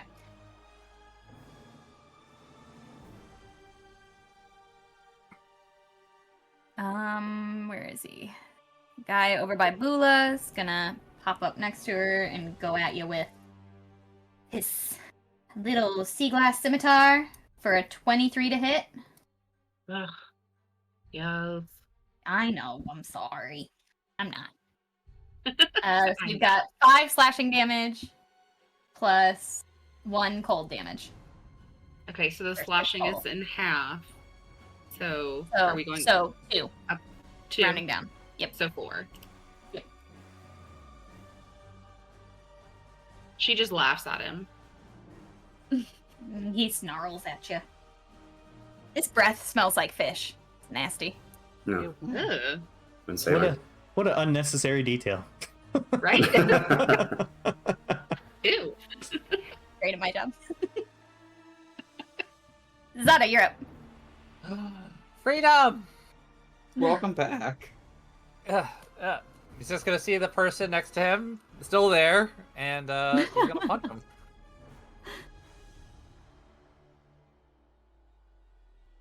Natural 1. That's a nat 1. That's a sad day. Ooh, so sad. So, first hit misses. Second attack. You're out of sorts from being banished. Yeah, 18 to hit. That hits.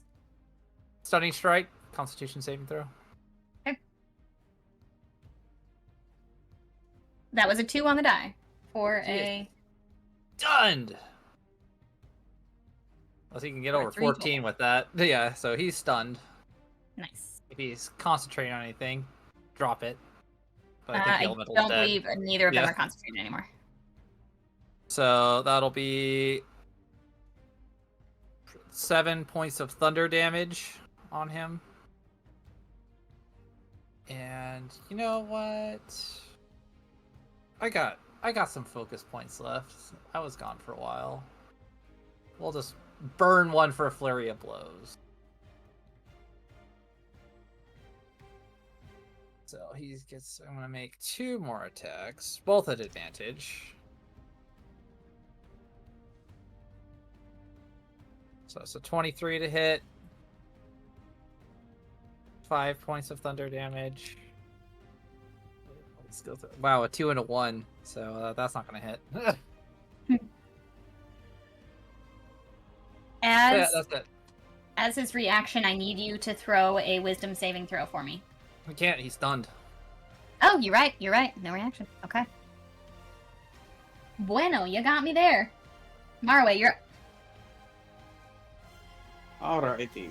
So we're gonna start by passing that lovely little heal to Eidos from the aura. Okay. That's gonna be 9. Thank you. Mm-hmm. For my action, I am going to proxy a Cure Wounds through Eden onto Seraphina.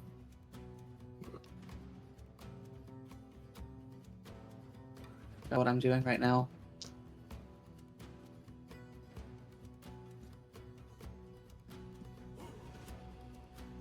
It's gonna be 12. Hey, thank you. We're gonna scoot everyone up after that heal. And then Marway, we are going to move 15, 20, 25, 30 feet. And then as my bonus action... no, I can't do that, just Okay. kidding. That's it. okay. I was Cool. gonna try to Misty Step, but I already cast a spell. Okay. Zareth is gonna try.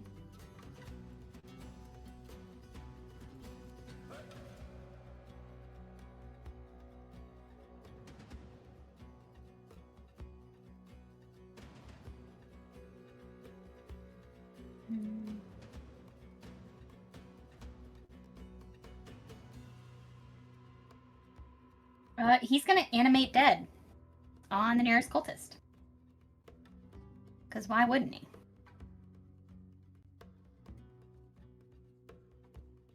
Okay, so that cultist sits up in a zombie state, and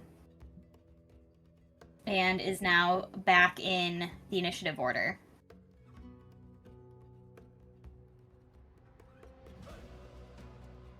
Is it this one? Yup. Okay.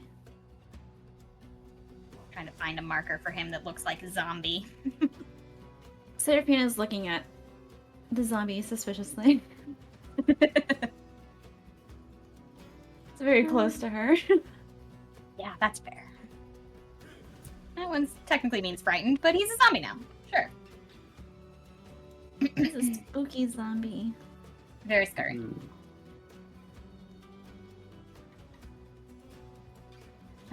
Sorry, I'm just taking my time making sure I read that spell all the way through.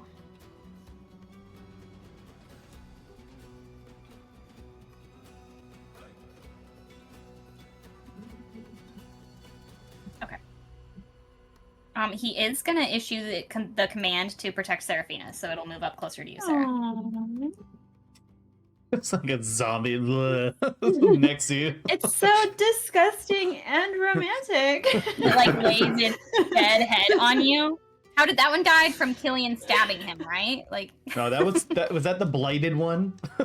Oh, you're right. That was the blighted one. Yeah, so it's fucked up. Rotten head is laying on your shoulder. Like a ghoul from Fallout. Seraphina's Okay. a little scared. We have a stunned mage. What's the saving throw on that, Zada? Just at the beginning of my next turn, he is unstunned. Okay, got you. So skipping him. Rolling around to Bula. All right. So she's got this guy in front of her, so she's gonna go on ahead and. Yep, she's just gonna hit him. She is still angry. 18 to hit. Mm-hmm. 14 points of slashing damage. That's all you gotta say. That'll do it. Yeah, it does. You kill him dead. Okay, so then what she's gonna do? So she comes through and she hits him so hard with like the blunt side of the axe that she just pushes him out of the way and just like crushes him. Wonderful. And then gorgeous. as she kind of shoves him out of the way with her axe, she looks down here at the one by Zada, and she just pulls out she's got a big fancy ring that has horns on it, and she just points it at him because she doesn't even have time to run down there. She just wants to hit him. So that is going to be the 14 hit. Yes. Yeah. Okay, so then he is going to take 2d10. What's my other? Ooh, hot dog. 13 points of force damage, and he's pushed 5 feet away from me, but I feel like he's up against something, isn't he? His dead body is now up against the wall. Yeah. He goes slamming up onto this little study sort of nook area between the two doors on this table. Yes. Dead before he hits it. Absolutely. As this spectral ram comes, as you throw a punch at the air, a spectral ram's head just goes flying through the air and knocks him into the wall. Love it. It even snorts a little bit. Oh yeah, very Bula. Oh yeah. Gorgeous. Anything else? I don't. Let me see where I'm at. So all we have left is this guy over here with Dane, right? I believe so. Yeah. Okay. Billion. Excuse me. Then she's just gonna. She's just gonna move up a little bit. She's gonna stay within this aura, though. Can I be half in the aura? Does that count? Mm-hmm. As long as you're in a purple square, yeah, you're good to go. Okay. One of the great things about Foundry. I know. I love it. Okay, so she's just gonna start heading that direction to help if needed, but also where there is stuff to bash, she will head that direction. Absolutely. Okay, Eidos. As is her motto. Oh, well, Bula kind of changed my plans here. Not This sorry. made. Oh no, yeah. I'm glad you did. This mage is behind the wall, right? From where you are, I believe so. Yeah. Okay. If you're doing straight line things, yeah, you can't quite get him. You'll have to move. Gotcha. You could gotcha. feasibly move to. Ugh, there's not really a good way unless you're going to go into the room. You could maybe pull this off if you were to. Oh, yeah. To. Don't hit me. Well, I could just move and Macy step in there and at least get a. You sure could. Cantrip off, right? Yep. Mhm. All right. I'll tell you, 20-ish. I think this was the 30. Oh, that's fine. All right, and then I cast Misty Step and just get another 30 in there, right? Mm-hmm. Okay. I hear the bamf of Eidos behind me, and when I hear that, I'll just kind of quickly turn around and look back and say, "Don't kill him. Need to question him." Okay. When Killian says that, he lowers his rod and Do one of those non-lethal lightning bolts at you. I don't think you can non-lethally use magic. No, all I know. there is no use the lethal lightning bolt to non-magic stop his spell. heart, but then restart it with another one. Exactly. Yeah, there you go. all I know is how to kill. Just shoot it at his limbs so he can't move anymore. I think you hear Not a Zaret say, trouble. like, yell from outside. Zaret's like, I could talk to dead bodies, but there's a limit, so yeah. Yeah, he'll just cool it, stand guard, in case this mage tries any funny business. Look at him menacingly. Yeah, don't move. Lightning zapping between your fingers, you're just itching to murder. Yeah, give me a reason.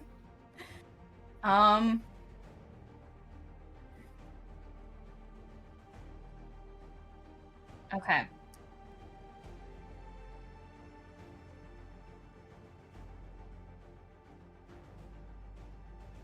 Trying to decide how bad I want to be here. He has a single third level spell left.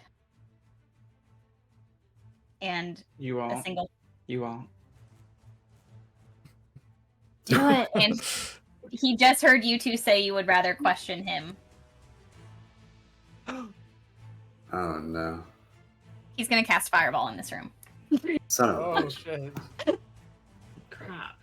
I need Eidos and Killian to roll a Oh dex man. save, as well as he himself, because he is... Oof.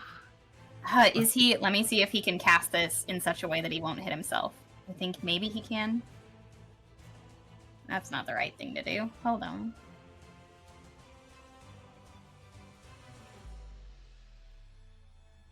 Oh. Here we go. Eidos, it would be great if you were able to scooch in one more square. Yikes. I'm not going to make him roll for it. He's going to cast it in a way that he doesn't get hit by it. It's not even going for a suicide shot at this point. He's just trying to blow you up. So both of you roll a dex and let me know what you get. Good thing you all left my circle. Yeah, really. Oh, I do God. these things for y'all. Hey, I got Zada back. I only got 14. I got a dirty 20. Dirty 20. Okay. Killian, yours is a fail, and Eidos is a save. So let me roll. This is only 3rd level, so it'll be slightly fewer d6s this time. You're welcome.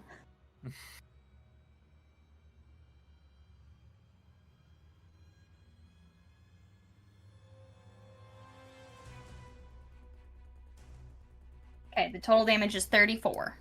All right. I'll cast Absorb Elements on that. You're welcome to.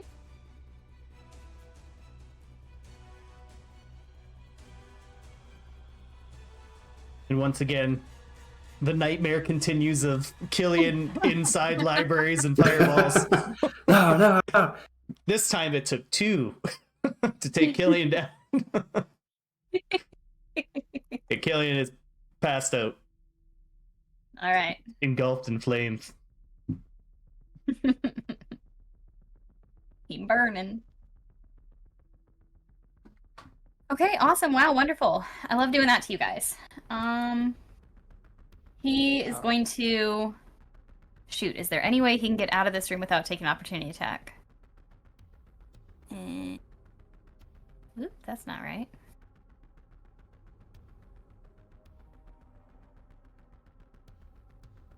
Am I going to use my weapon for the first time? There's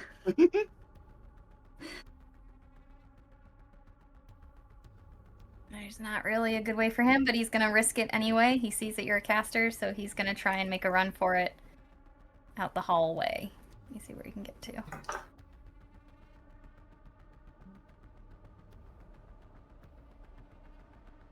So you will get an opportunity attack on him as he runs past you. All right.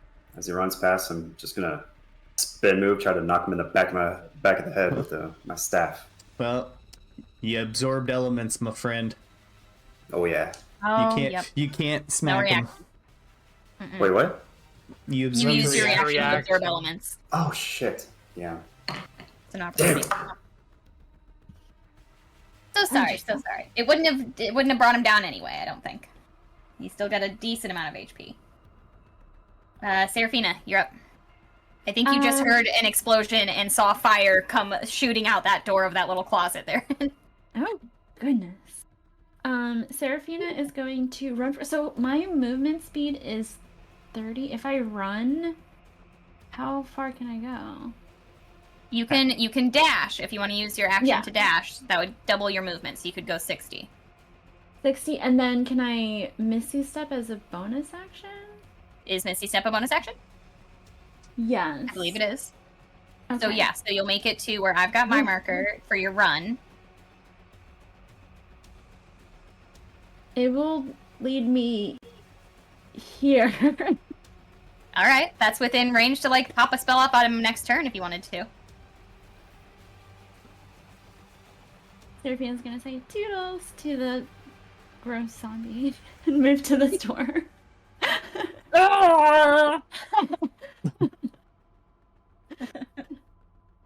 It waves like a rotting hand at you, prematurely rotting. Okay. Killian, that's your turn, so go ahead and roll a death save, and you can just message me your result. Alrighty. Okay. Scrolling through. Zada, back in the game. What you gonna do? Zada knows what that is, and he does not like it, so he's gonna go 5, 10, 15, 20, 25, 30, 35, 40, 45, 50, 55, 60. Whoop. See what Zada... His friend is down. Step of the Wind as a bonus action. Cast Cure Wounds on his down friend that has been KO'd by a fireball. You will receive 8 hit points. Welcome. Oh, not the fire. And yeah, again, it is fire coming out of my hands into you. So take that as you will. So much trauma for Killian. I know. Then 5, 10, 15, 20, 25. Just look at this guy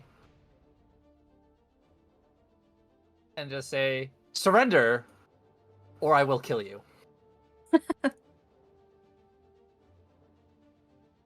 He's not gonna even bother rolling for that. He's trying to get out of here. He's actively trying not to die. Marway, you're up.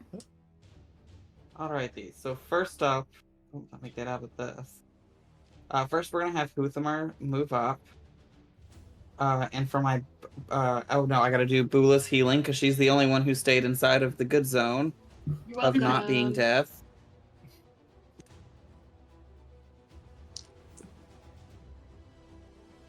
It's only gonna be 8, but it's something. No, that's great. That's almost back up for me. And then with Huthamar, we're gonna teleport 5, 10, 15 feet. And then from Morroway, 5, 10, 15, 20, 25, 30. And let's see. Killian's up now, yes? Yes, Yeah. he is awake. He's got 8 HP. Mm-hmm. I'm very Just much lying. traumatized. I'm very much lying down on my back right now, just staring at the roof. Just sizzling a little bit on the floor. Yeah, got some singed hairs. Alrighty.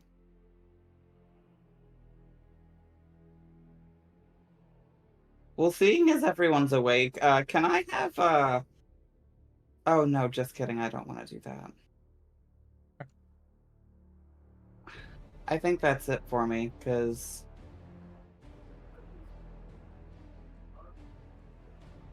I don't have any healing as an action, or I already used my bonus action.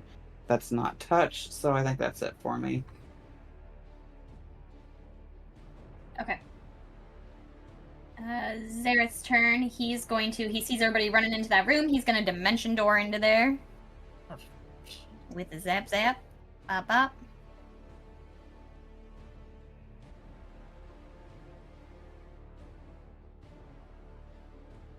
And he will just kind of also prepare a spell when he can cast again.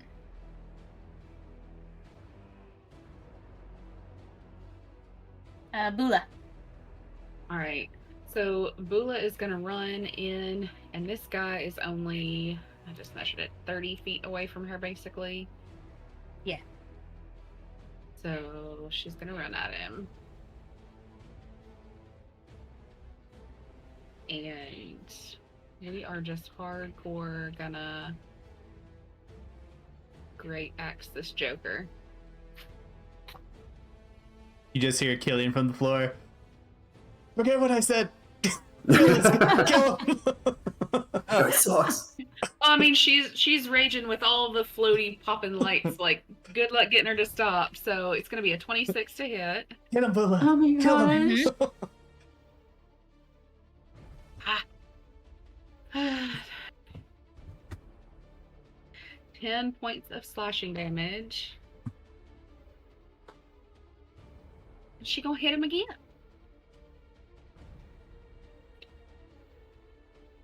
Uh, 22 to hit. Yep. We get different damage die. Somebody do something better. That'll do, pig. So that is going to be 15 points of slashing damage. How you want to do this? Nah. Yeah. So her axe is already just like from the tip to all the way down the bottom of the handle. It's just soaked and dripping in blood already. Oh, And yeah. so she just takes it, raises it over her head and brings it straight down, just like string cheese style. I think Sarah says, I don't relish death, but you make it an art. And she's still raging, so she just gives another holler, another big bellow of just, ah, you've hurt some of my people, like, and just popping lights, just all over the place. And from out in the hallway where Seraphina's father has been just sort of mourning the loss of his very cool rug, you hear him yell, Understandable. Have you accomplished it, daughter? It wasn't me, it was Bula. But yes, we took care of everything. Excellent, we have quite the mess to clean up. In the morning! And with that, we will end our session for tonight. Excellent. Okay, yeah, you guys have some mysterious figures here that you need to try and figure out how to decipher what they were here for and why they were doing what they were doing. So, we will address that all as we start next time. Next Monday, we'll see you all here. Same time, 7 Eastern, 7. 8. 8 8 Eastern. Eastern, 7 Eastern. Central. Yeah, you 7 go. is my time. At some time, we'll be back next Monday. Don't miss it. Thank you all for watching. We love you. Stay safe. Don't get swept up in any cool rugs.